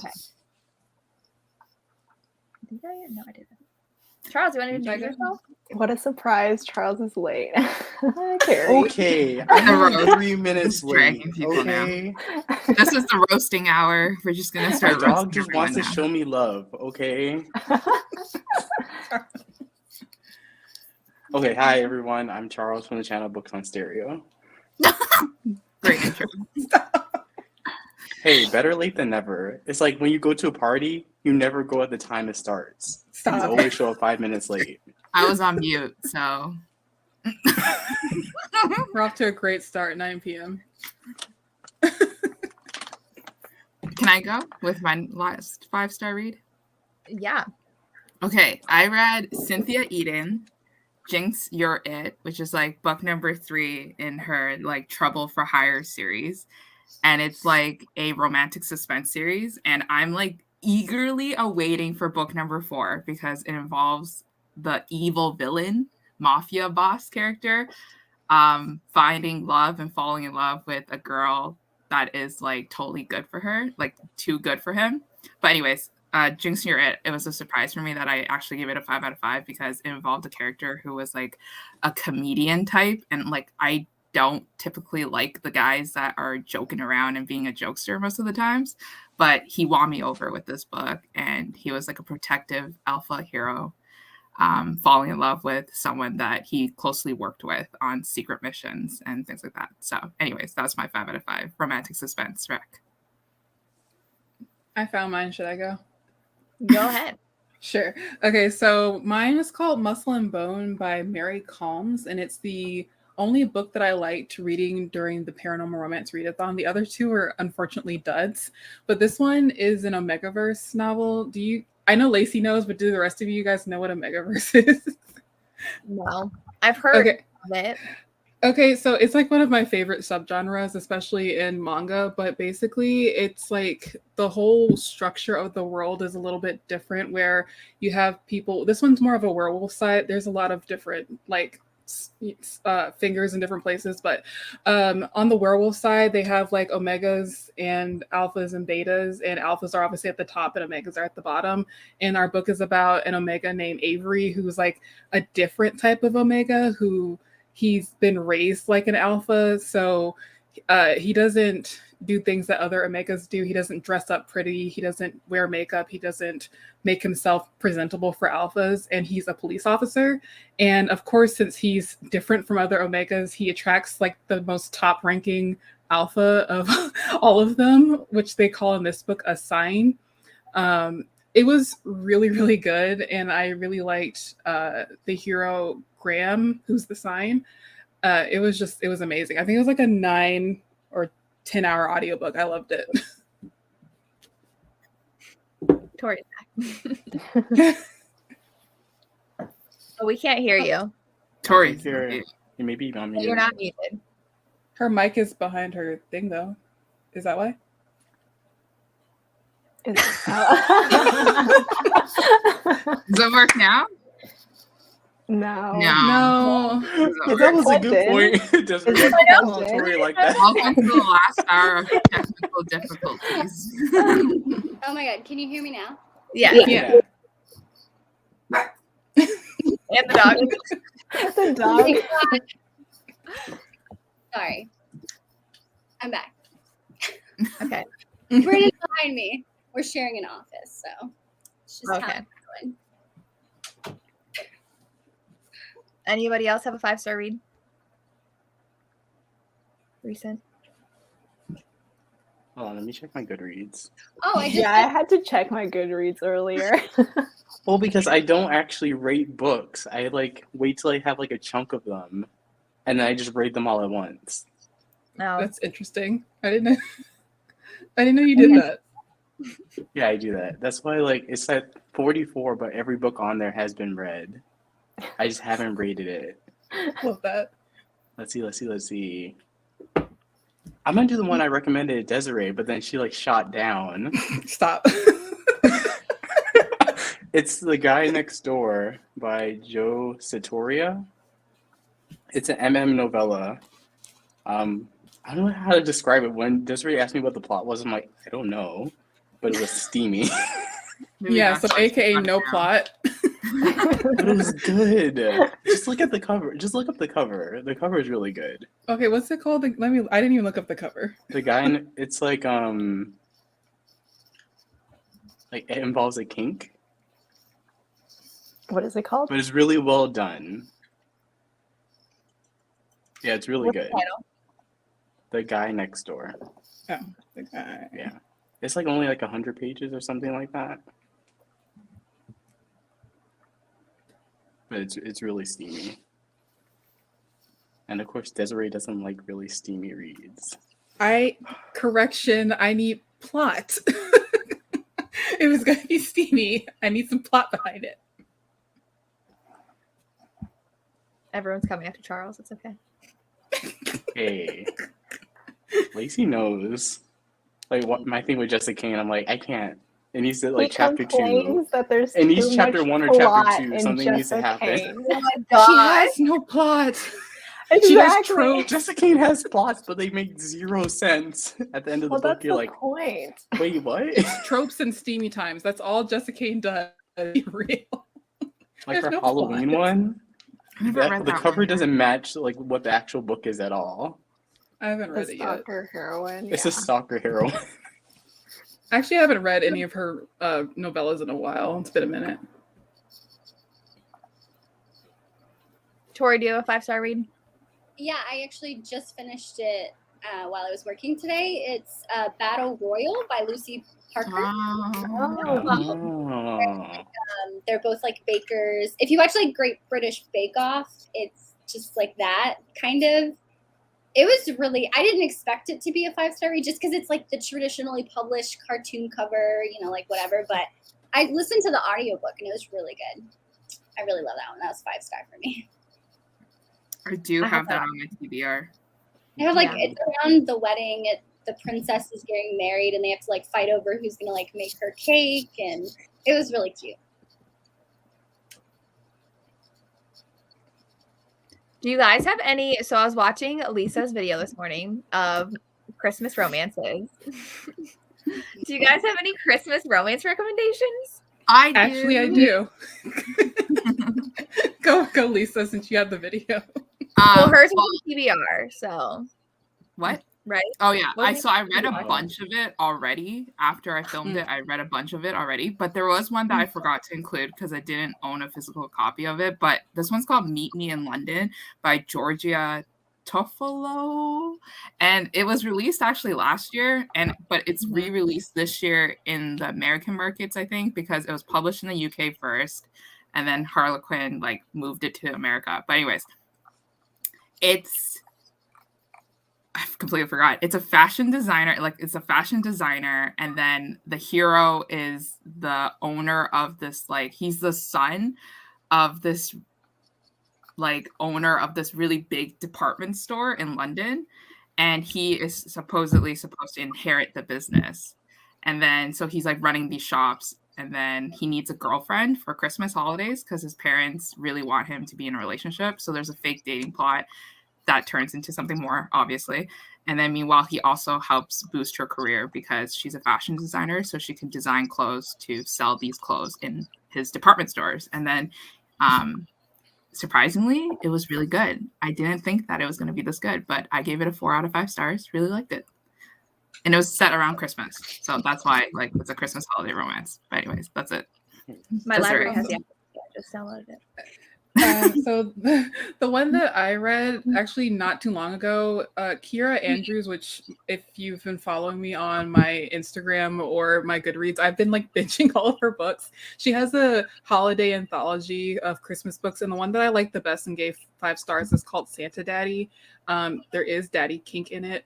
And it was like the type of daddy kink that I like. It's the very sweet type. It's not like for lack of better words, kinky, I guess, even though it's daddy kink. So this one is about like, I think he's like a 24, 26-year-old. He just graduated from college. He's trying to find work and he can't find it. He has to go back to his hometown as per usual in most Christmas novels. And he has to be the mall elf as an like a side gig or whatever to make money, make ends meet. And he meets the local tree farm owner who's 45, I think. Kira Andrews loves like a 24/45-ish age gap, and I actually love that. That's like perfect for me. So he's super gruff, the tree farm owner. Can't speak, it's 9 o'clock. And the 24-year-old is like not super sunshiny, but he's got like the curly blonde hair and whatnot, and it's so cute. It's just so adorable. I loved it so much. It was the best one out of all 4 of her books. The other ones were okay. I gave them like 3 to 4 stars, but this one was like a no dispute 5 stars. That sounds adorable. It was so cute. I have no idea what this is. Oh, I know. It's the Meet Me Under the Mistletoe. Oh yeah, it's like a bunch of authors is free. I think right now. Yeah, Katie. Oh, did it just release? Yeah, it just released. Okay, I think I got it. Yeah. It's a bunch of. I think Pam Godwin's in it too. Yeah, it's free right now. Oh well, Yeah. And Mariana. Are they all new? I think so. They're all new novellas. Yeah, I read the Gianna Darling one just because it's a continuation of Elena and Dante's story, which is like the When Heroes Fall duet. It's the characters from them, and then you get to see Tiernan, which is in her upcoming release of that one. So it was like 4 chapters or something. It's like really short ones, and I want to go back and read the rest of them because there's a lot of authors that I know. But yeah, anthologies are so long. It's 700 pages. But there's like 15 authors. Yeah. Just read who you want to read. Yeah, that's what I always causes me anxiety. Goodreads. Yeah, yes, you can. You have to read the whole thing, right, to count an anthology. I would read half if I want to count it. That bothers me because then I just wait for the author to spin it off into its own like. Or you can just novella. wait until it has its own book page. You can create pages on Goodreads too if you want to. I If do that that like all the seriously time. bothers you. Yeah. Pam Godwin, Claire Contreras, Katie Robert, Skye Warren, Gianna Darling. Yeah. Well, my Christmas recommendation is Holidate by Monica Murphy. This was so cute. Grumpy Sunshine. Yes. I was right there. I'm Lacey. I'm actually Lacey now, where I get to have the book like right next to me. Oh, yeah. Yeah, I this pulled one it was out today adorable. during work just for fun. Oh, okay. Like he hates Christmas, but his family sells Christmas trees and he just hates it. He hates having to go to events. And the heroine loves Christmas and she kind of gets roped into dragging him around, like being his PR person. So it's I'm super excited cute. now. I'm so excited now. Wow. Yes. People have so many recommendations in the comments. I'm just going through all of these. Mary. The only recommendation I have is like a no plot novella. Just do it. It's Christmas Obsession by Darcy Rose. It's a hitman Christmas romance novella. Hitman? Yeah. Darcy Rose. Is this a new like Alexa Riley type? I told you to read her, Lacey. Did you? I told you to read her her Captive trilogy novellas. Did I read it? I don't think so. They're like, I think those novellas are like ridiculously short. They're like 60 pages. Oh yeah, it was a trilogy, and that's why I didn't read it they're all because like it wasn't 60 finished. pages. Or it wasn't finished. I think it's finished. Oh, okay.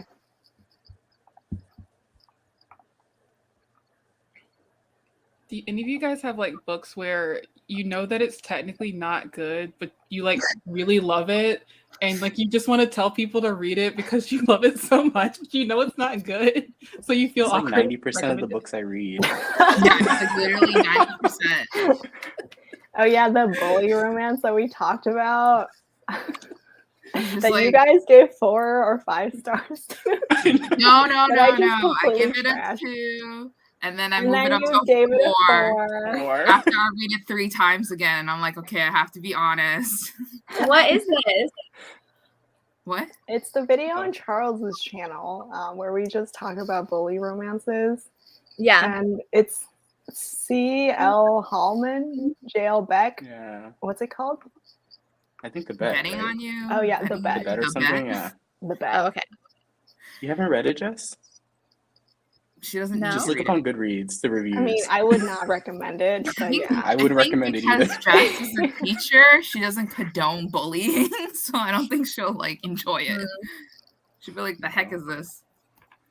I was reading and then I was like, I shouldn't like this, but I like it. Guilty pleasure.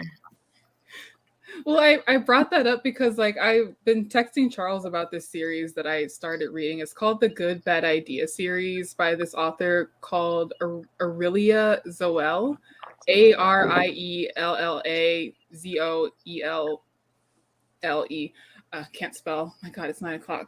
So This series, it's just the whole point of this series is that it's taking place in this one particular, I don't know if it's a small town, but this one particular town, and all of the ideas are bad ideas, but they end up being good in the end because they're romances. And the first one was really cute. Like, I read this as a joke to myself because I didn't tell anyone but Lacey that I was reading it when I started reading it because it looked so bad, but all it was is just this guy is going to get married in Vegas to his girlfriend that was like arranged marriage by his family. And he does not like this girl. They've been together for 3 years and he straight up hates her guts. But he's like, if I could just marry you, my best friend or whatever, things would be like okay and hunky dory. And I had such a hard time believing that anyone thought that these two were straight. For like the first 30% of the book, they're just like, oh my God, if I had married you. And they get married while drunk and they have to tell the family that they're married. And it's just so dang cute. I don't know why I liked this book. It wasn't technically good. Okay, it wasn't. It's like it's a decent rom-com because you made me read it. Yeah, because it's good for me, but like I know that technically it's not. Yeah, I like Isla Olsen, like which is like steamier rom-com. Everyone should read her. She's amazing. How do you spell that first name? I think it's Isla Olsen. Isla or Isla? I don't know how she pronounce. I should know. I talked to her once. I should know how to pronounce her name.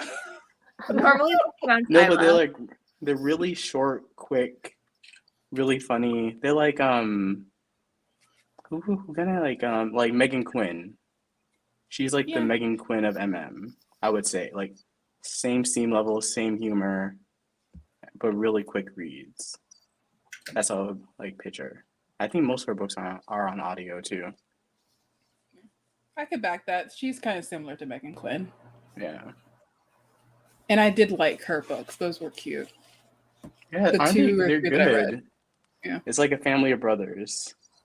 And you follow their if they were all on script, I might have actually started from the beginning, but there's so many books. There's like 7 or 8 brothers or something like that. Like it's a big family.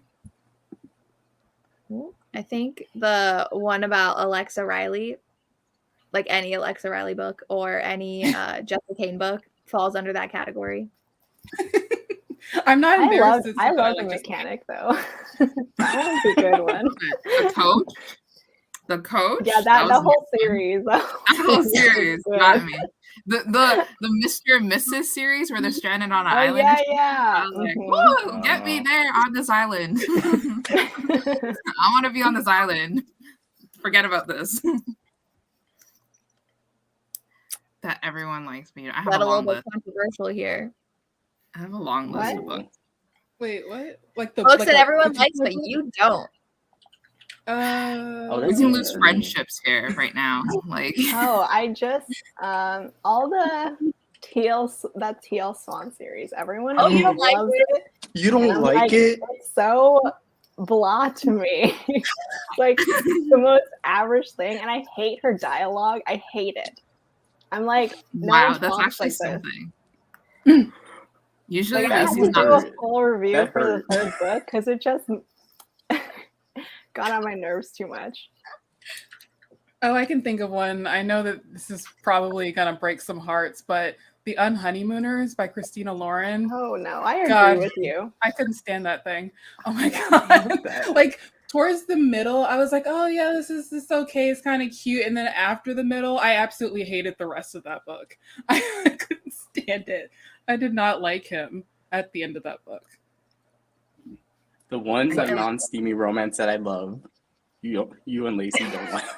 I like The Unhoneymooners. Thank you, Jess. Sorry. I think about unhauling it every day, but it's so pretty.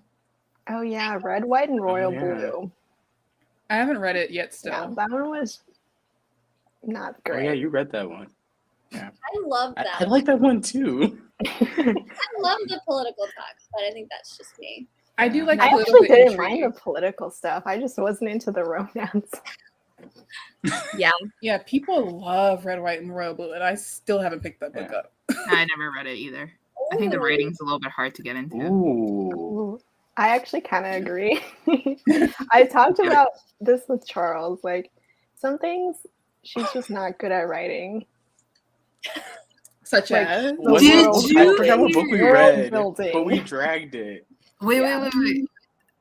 I'm sorry, but it's like, yeah, like, because Lacey said not good at writing, and then I sent her a meme that she didn't see yet, but it was like JLA's latest novel that Lacey actually finished, and everybody's roasting it on Book Talk, saying that she never had an editor because of the way that she written the book was just so bad, and I was just like, eek! And then I was like sending it to Lacey to confirm that the writing was this bad, because everybody in the comments were like basically gathering evidence about it. Really? Oh, wow. Like on the cover itself, there's at least 2 just on the cover. Yeah, like a synopsis. Yeah. And the map. Like the map the for map her is, cover like, copy. off. Yeah. Yeah. And then like somebody was like, oh, I can make this on Paint. Like, why is this like grade 3 map on my book? And I was But like, it's on audio. And she didn't get an editor? Then somebody in the comments on the TikTok that I sent Lacey was like, she writes like 2 books in a year, and I'd rather have her write 1 book a year and get an editor. And I was like, I like, saw just like straight shot. They came for blood. Where she was like, can an author plagiarize themselves for that book, for A Shadow in the Ember? Because like, it's Oh my god. I was reading it and I was like, this is exactly like from Blood and Ash, you know? Yep. Oh. A big yikes. I'm 70 pages into it. I haven't gotten more into it. It's very slow. Oh yeah. I texted Jessica to ask because I haven't needed finished it. validation about the ending. I was Is it texting the same Sam. twist from Blood and Ash? What? Does it have the same twist as from Blood and Ash? I mean, it's like a reveal about a person. Yeah. But it's not like the how same in thing. Blood and Ash Not like had the that exact reveal? same reveal. But it's so predictable. I was like, you really didn't, like, you couldn't have thought about this. Like, And- no one told you, like, hey, maybe Yeah. you should change a little bit. Just a little bit. I'm so happy I haven't finished the series. I bought it by accident. Well, actually, I didn't buy it by Me accident. too. I bought it. It just came. And I was like, oh, I got it. I think I pre-ordered the audios and then I forgot to cancel them. And I was like, oh. Historicals? I feel like historicals is getting better. It is. Yeah. Well, I We feel all like there's already like a huge historical readership, but it's, you know, older people or like it's been established for a while, you know? It's been here since what, 60s, 70s? Yeah. And it's like mostly activity done for it is offline. Like the readership is Yes. offline. Because Yes. like Yeah. they don't even like it Like they looks just like automatically buy it, you know? and they read it and they don't have to write a review about it or make a live show about it. They're just comfortable doing that. And what a peaceful life they live where they don't have to talk about it. I'm really trying to think hard of like what actual I'm thinking of probably in terms of tropes, and I feel like friends to lovers is one of the ones that people they don't like to talk about it as much as enemies to lovers because that's everyone's favorite. That's the only thing that's coming to my mind. But I prefer friends to lovers because I like when the romance is sweet. And I don't know. I feel like it just needs a little bit more hype because then at the very end, I feel so satisfied at the end when they get together. I don't know. I totally agree. I love Yes. Also, I feel like I'm also projecting too because I would want a friends to lovers romance.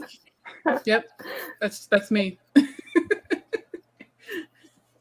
I feel like I want more books like Her Soul to Take, like the horror, paranormal, because I can't find them. I know like H.G. Carlton is like one other author, but it's like I can't find that mix. Like it's usually just paranormal, but like not horror.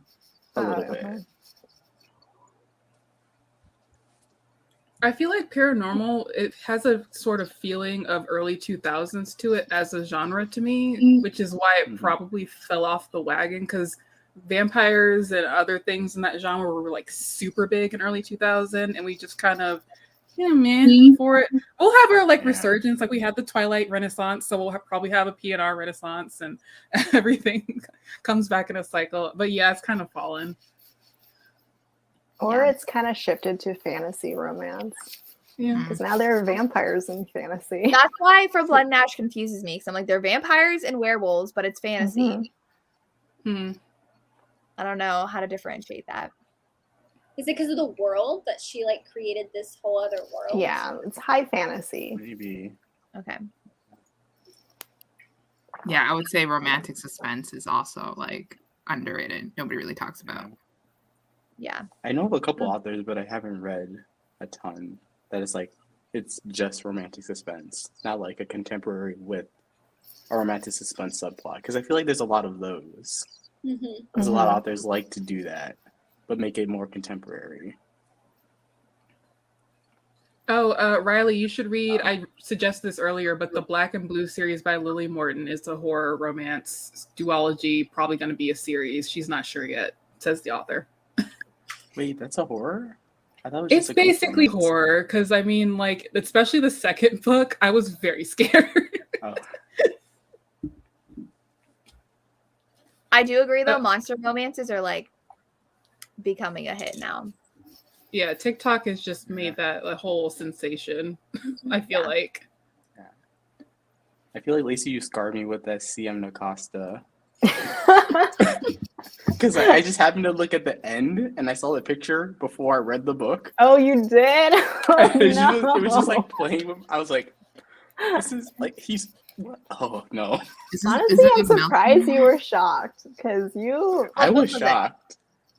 It was, I don't remember the title. Morning Glory Milking Farm. Yeah, that one. Why does she make the title so hard I to didn't like remember? that one. You didn't like that one either, Lisa? I love Wait, you didn't like it either? I didn't like it. You didn't, right? It's just that once I Me saw the too. picture, I Okay. couldn't separate. Like it was just weird imagery. Wait, couldn't he get was. past- Is that what you mean? No, I didn't What? care. Yeah, like he's weird looking, but I didn't care Yeah, about he's a how he Minotaur. looked. It was just like the relationship itself. I was just like, okay, go on, and okay, we're done. Okay, bye. That was like my I emotion. did like the I whole didn't mind the pharmaceutical art. edge to it. I like that about it.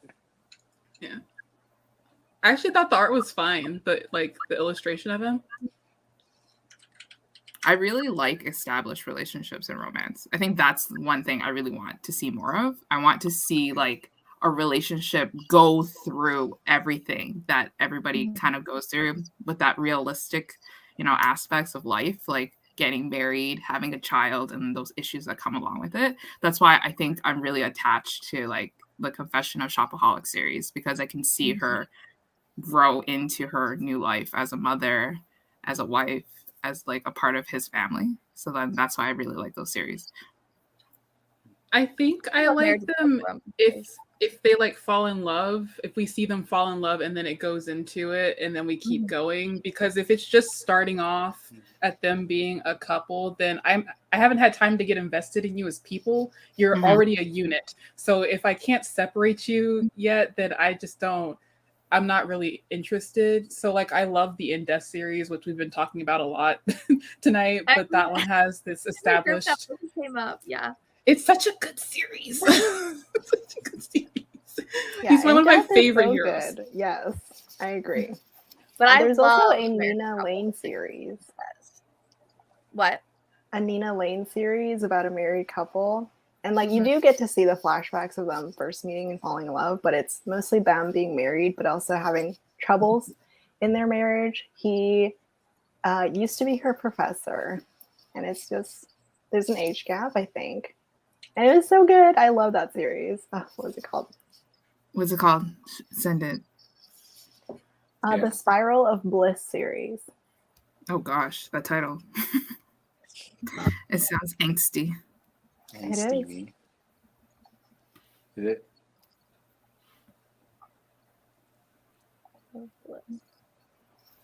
Cute. Oh, yes. They always knew when I try to put on these. Gothic romance. I feel like it's your book that for the Rapid Spy Romance. I love Gothic Hana. I love that. I read it in a day. I was like, Lacey, this book is amazing. I've seen that floating around and I haven't even looked up what it's about. It's so good. Dark academia. Yeah, I don't know what to call it. There's a lot of like tags on Goodreads because I was like, I don't really know. But then I read it and I was like, okay, they all do make sense, but it's so like unique in its own way. And I don't know how to like go about searching for more. Like, do I search for Gothic romance or Gothic horror or like paranormal or like, I don't know what to like Google to find more of it. I feel like a Lady of Rooksgrave Manor kind of falls in this. Yes. A little bit. I can see those vibes. There's like suspense at the end. Yeah. The Widow of Rose House was really good, by Diana Biller. That one was a good one. It's really sweet though. Not like scary or anything like that. But there is a haunted house, haunted mansion. Mm-hmm. In the Black and Blue series that I mentioned earlier, there's haunted houses. There's a bunch of ghosts in it, so that could also count if you want Gothic. The Lucky Ones by Tiffany Rice. That one was a little crazy. I was like, what am I reading? I just read The Red. That was really good. By Tiffany Rice. Really good. I love it. That series is so good. It's like, it was so good. And like the ending, I was like, what? Oh my gosh. Yes. I love the first two. The third one is okay, but the first two were amazing. It's a series. They follow different characters or the same? It's about their family. The next two books are about their kids. Oh, really? It's not continuing with that couple, the first couple? No. Oh, okay, I thought it was. I was like, dang. I know Tiffany Rice is popular for her. Oh, Gothic stuff. Oh, it's a love triangle one.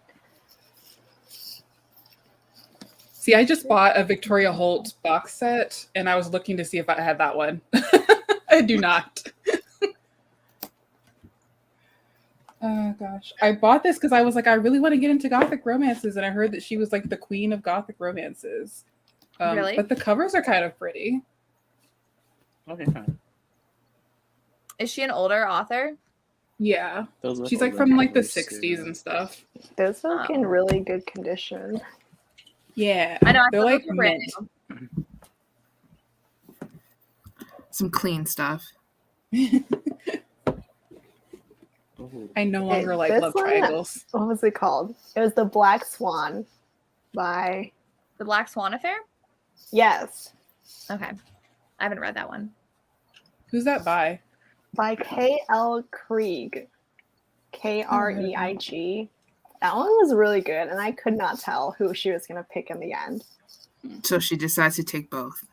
No, I'm joking. No. Damn it. Darn. When I read like this, Darn. What He Doesn't Know, What He Always Knew duet. That one I had no idea who she was going to pick. Oh, no, I knew from the beginning. You knew from the beginning? I did not. I was like, who's it going to be? I mean, I feel like it became obvious in book 2, but in book 1, I couldn't tell. I mean, as soon as the guy slept with someone else, I was like, all right, well, you're out. what about Flock by Kate Stewart? I don't know if that would. Oh, I haven't heard that one. Isn't that well? Holly, that's though? not a love triangle. menage. They're like separate. Like she's dating 2 separate guys, but you don't know who she's gonna like stay with because it's a series. Yes, but then like new people are introduced. Yes. So I don't know if that one would really count. Ooh, But it's City of interesting. Ruin, kinda. Yeah. Oh yeah, kind of. Oh, Which someone can you consider it the ending? Right. I know, that's why I said kind of. It's like kind But of. don't spoil the ending. I didn't know it going into it. I was like, oh, okay. No, I this didn't is... either. And that's I was like, really oh, okay. There's that one, the military romance by Heather. Warfare. Yeah, I think I heard people. I haven't read it, but I know people say like that's a love triangle where you Oh. don't It know is. who she's gonna choose. I sold my copy.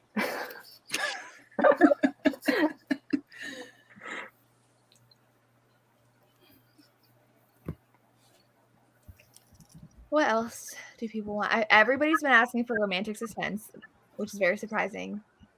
Yeah. Oh, Very maybe surprising. is it Wait, because have of a you on Netflix?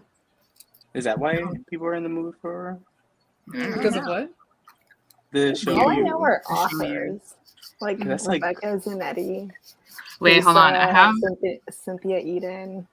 I have a romantic suspense video that I completely forgot about. Let me just load this up and just scroll through my own video. Be right Just back. scroll through your own. Yeah, like the romantic suspenses that I read were like from the early 2000s though. So Cynthia Eden, that's new. What else? Let me just keep fast forwarding. Laurie Foster, Just a Hint Clint.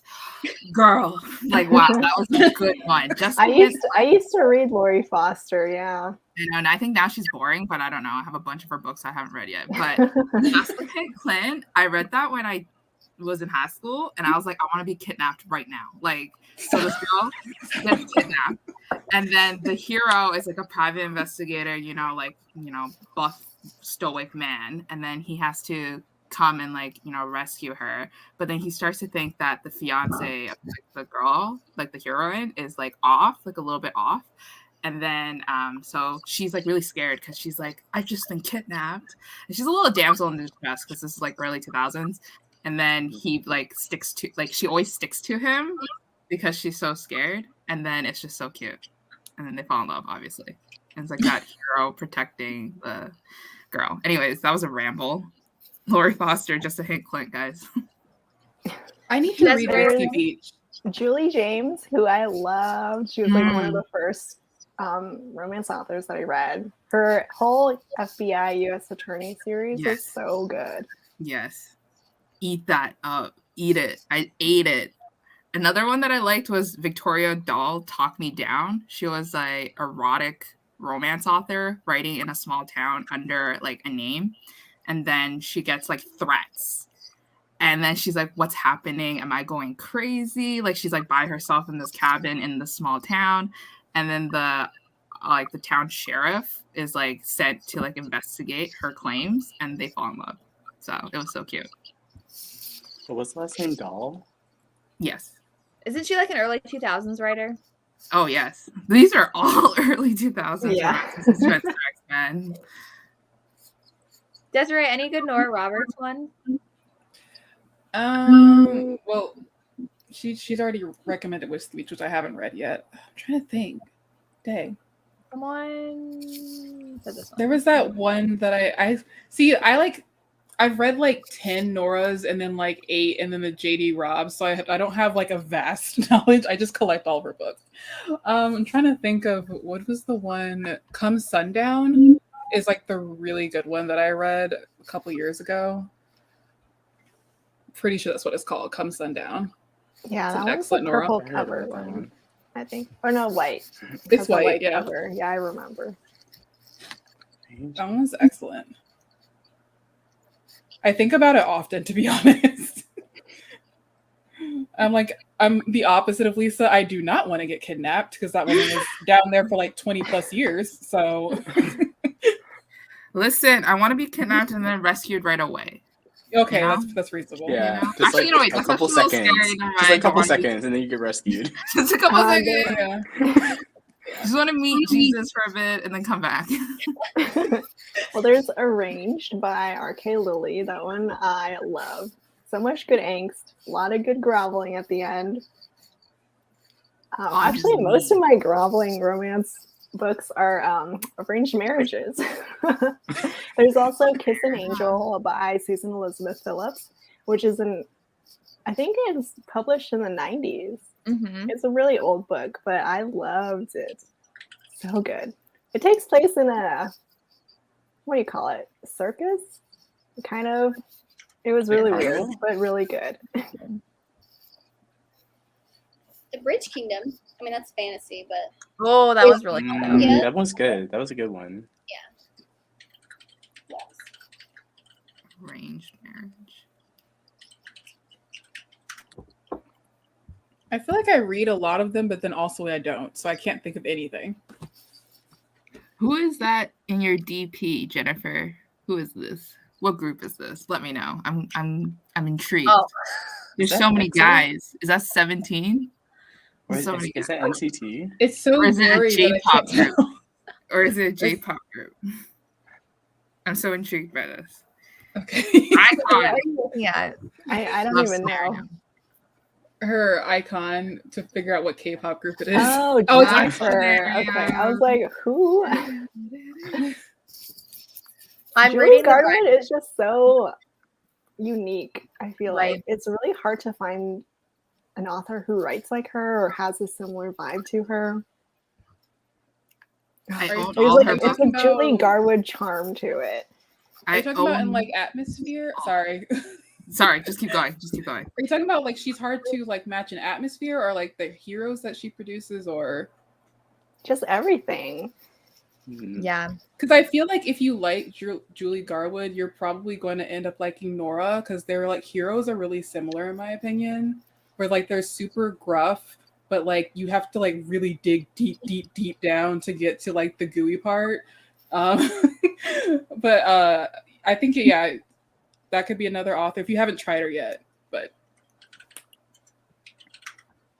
there was this one that I read that I really liked by Nora like a while ago. Let me find it. And it takes place in Virginia. Nice. I think it was the Royal Series. Trapped in a place romance. Like, what do you mean by trapped? Like stranded? abandoned? Yeah, like a stranded? Like a Are we lost? survival Are we chained? survival romance. Yeah, are we I gonna know die? thrillers that are like that, but I don't know any romances. Are you like trapped on an island? I just read one of those. Wait. The Nora book I was going to recommend is Affair Royale if you're looking for something that feels similar to Julie for me. What was the trapped one I just read? Did you already say Beyond the this? Sea. Oh, it's Icon. Okay. All right. So Making sure you Beyond the guys Sea saw by that. Kira Andrews is what I read. Everybody's dream love scenario. Oh, I downloaded that one, Desiree, because you told me that was good. It's just like, well, I don't want to say just like, but it's like that one island book that everyone was reading a few years ago. That I can't. Island. Oh, Yeah. yeah. Yeah, Oh, it's I like didn't that, read but that make one. it MM. And I really liked What? it. I forget what it's called. Everyone was reading I it thought you were like talking about like the Graves Tracy Garvis Graves. Yeah, on the island by Yeah. Tracy Garvis. Oh, I got confused when I heard MM. I was like, wait, that's Well, MM. the My one recommendation. version is Beyond the Sea by Kira Andrews, which is MM. Yeah, her covers suck, but her They're books so are bad, good. but my library like, All wait. of them suck. is. She asked for trapped in a storm or like in a place or something. Oh, Voyer Storm by Kieran like Cole. a forced proximity video where they're like trapped in a snowstorm, or it's like there's only one bed, they have to stick together at a hotel, blah blah blah. Can you imagine going on a business trip and being, having to share a hotel room? Just one? Wow, scandalous. Send me somewhere. I actually have like a TBR, well, not like a TBR, but I have like a list of books that are for a video that I have not filmed yet called Caught in a Storm. But they're all historical romances though. Devil's Bride has that by Stephanie Lawrence. And My Darling Duke has that. Isn't there a Christina Lauren book? It was the Christmas in a Holidays where they're like stuck in that cabin. Oh, yes. Oh, yeah. I don't think I think I rated that like 3 or 4 stars or something like that, but it's still there. What else is it? Ooh, I loved Hearts in Darkness by Laura Kay. That one's a good one. Oh, is that an elevator they got trapped in? Yes. No third act breakup. I love it. My memory's not that good. Though. My memory's not that good either. I could not tell you. Yeah. There I don't was know why, one. but I love a good breakup in a book. Yeah, I love it. Yes, When it's the done angst. well. Yes. I'm not an Like, angsty reader. I've come to terms with that I don't really care for too much angst. What's that book with the pink cover and they're like radio hosts? The X Oh, Talk? the X. That had a good breakup. Yeah, I liked it. I liked that one. I was like, it made No sense. third act breakup. I think like I don't remember if I remember correctly, but I think Real Men Knit by Kwana Jackson. That one had no third act breakup. Can somebody confirm? I remember it just ending, and I was just like, all right, cool. Doesn't Ravished by Amanda Quick doesn't have one, does it? I don't remember so. there being one. That was just so cute, that one. Yeah.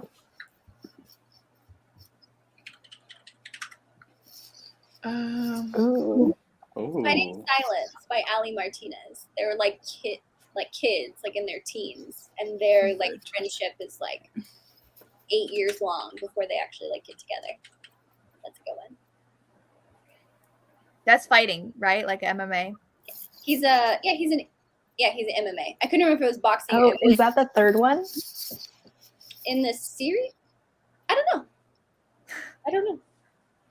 Because I read the series, I just don't remember which one. That's the first one. Yeah. Oh, okay. That's when he has the like deaf representation, like he's going deaf. Hook, Line, and Sinker by Tessa Bailey. You see them becoming friends. They meet in book one, and then they become friends throughout both books. Doesn't that come out in February? Yeah, next year. Everybody's wanting something to keep an eye out for. It comes out in like 5 months. But Inevitable I'm sorry.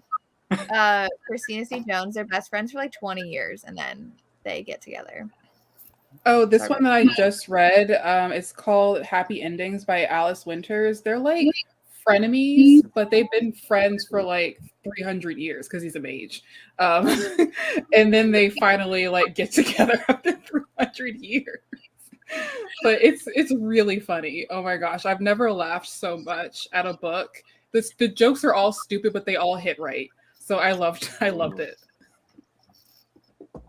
Don't Kiss the Bride by Carrie and Cole. I know Jessica loved that one. I recently read it. Yeah, that one, it's a marriage of convenience, and then they slowly become friends throughout that marriage.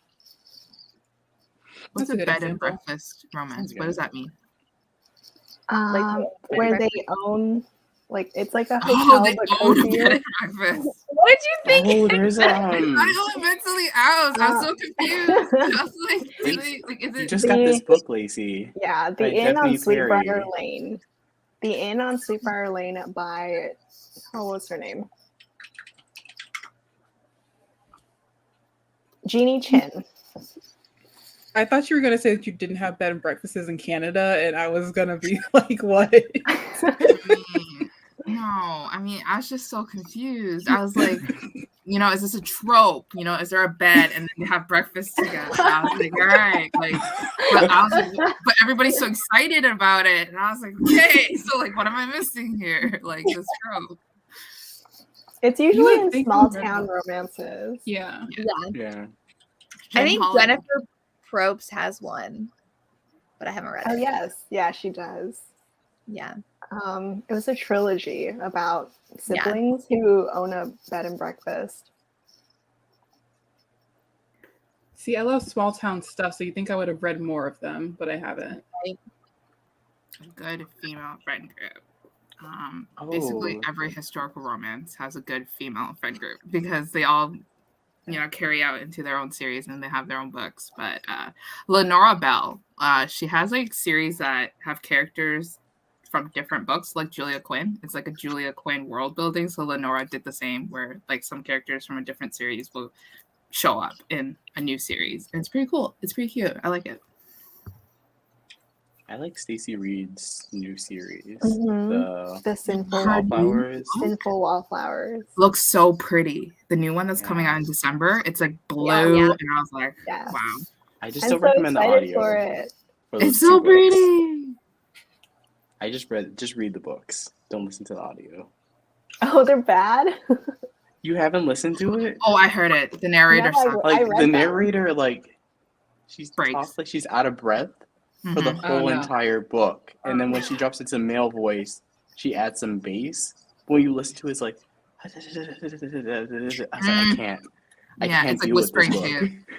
And then or like they when they speak they have breaks in between each word. Yeah. So when you speed it up, it sounds weird, and you're just like, shut the fuck. You're just like, shut up. I hate I the had ones to, where like, they buy have the a book and read break it. after each sentence. It's after You every hate word. it or you don't like it? I Or you hate like it. Oh yeah. I think Grace Calloway's Charlie's Angel series are friends, right? They follow the Yeah. Charlie's Angels. I thought I had a bed and breakfast recommendation, but then it's a bakery. It's not a bed and breakfast. Sorry.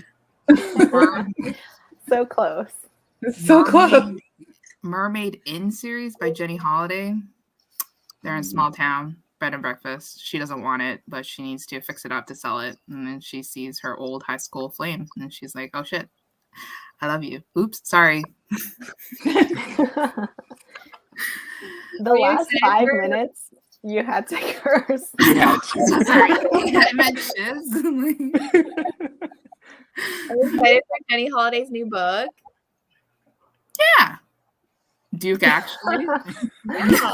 I read A Princess for Christmas like last month. Lacey read it last year, earlier than me, but we both had the same ratings. And so Duke What was actually you reading? 3.5. I was 3.5. I think she was 3. Like we were just like, oh, it's a pretty good. It's like a Hallmark romance novel. Followed the formula. Yeah, pretty Everything. average. We already know what's gonna happen. We're just waiting for it to happen. Which is still good. It's just like,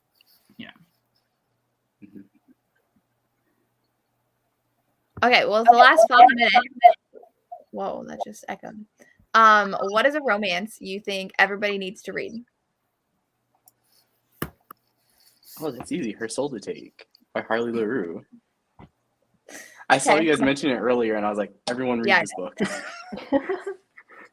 I recommend this every live show, but everyone needs to read the Magic in Manhattan series by Ali Theron. Nobody talks about it, and she's such a sweet person. I always talk to her on Instagram, but her books are so good. I want more people to read it. They're so good.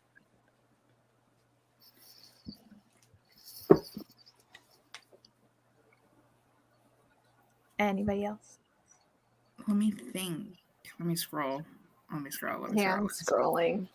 Okay, well, while you scroll, maybe I should give a synopsis. I didn't do that. The Magic in Manhattan series, if you haven't heard of it, it's like if you've read the Will Darling series, it's like that, but then like mix it with the Diviners because they have magical powers, and it's in 1920s New York, I think, and they're like detectives trying to solve all these mysteries that are magical based, and it's really, really good.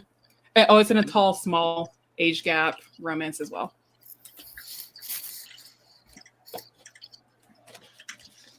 This is such a hard question.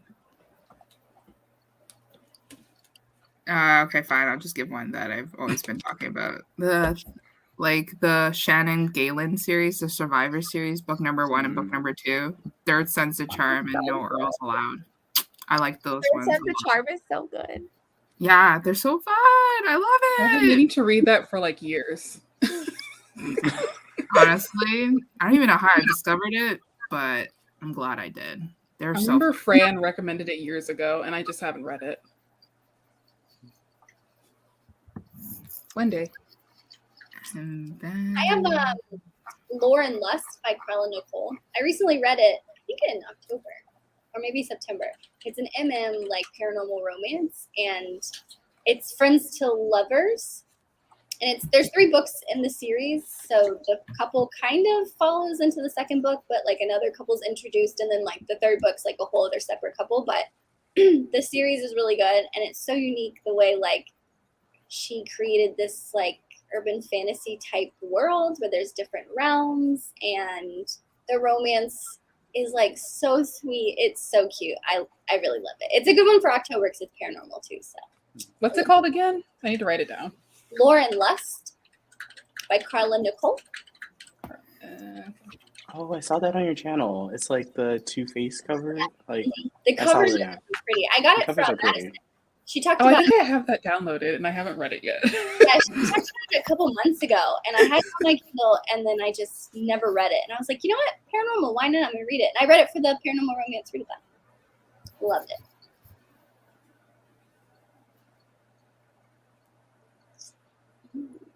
I've heard the author. I haven't read that book though.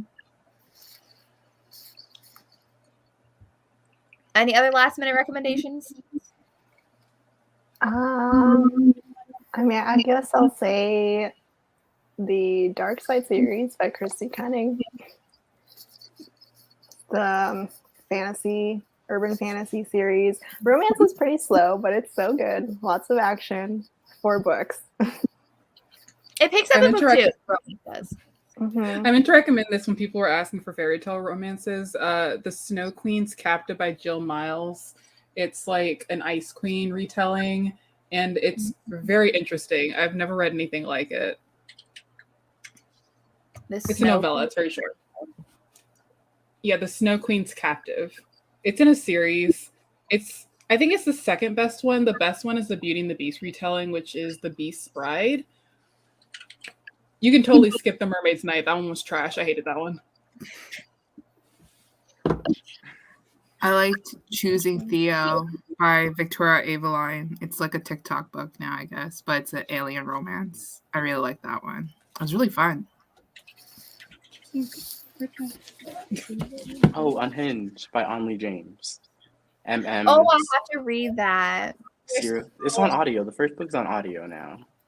Oh, it is? Too. Yeah, it just dropped. Oh, is it on Audible? I think it may be on Hoopla too. Yeah, the family of brothers, they're all orphans. And they're all like, I guess you can say on the spectrum. Some of them are, and they're all serial killer. That's assassins is a better way to put it.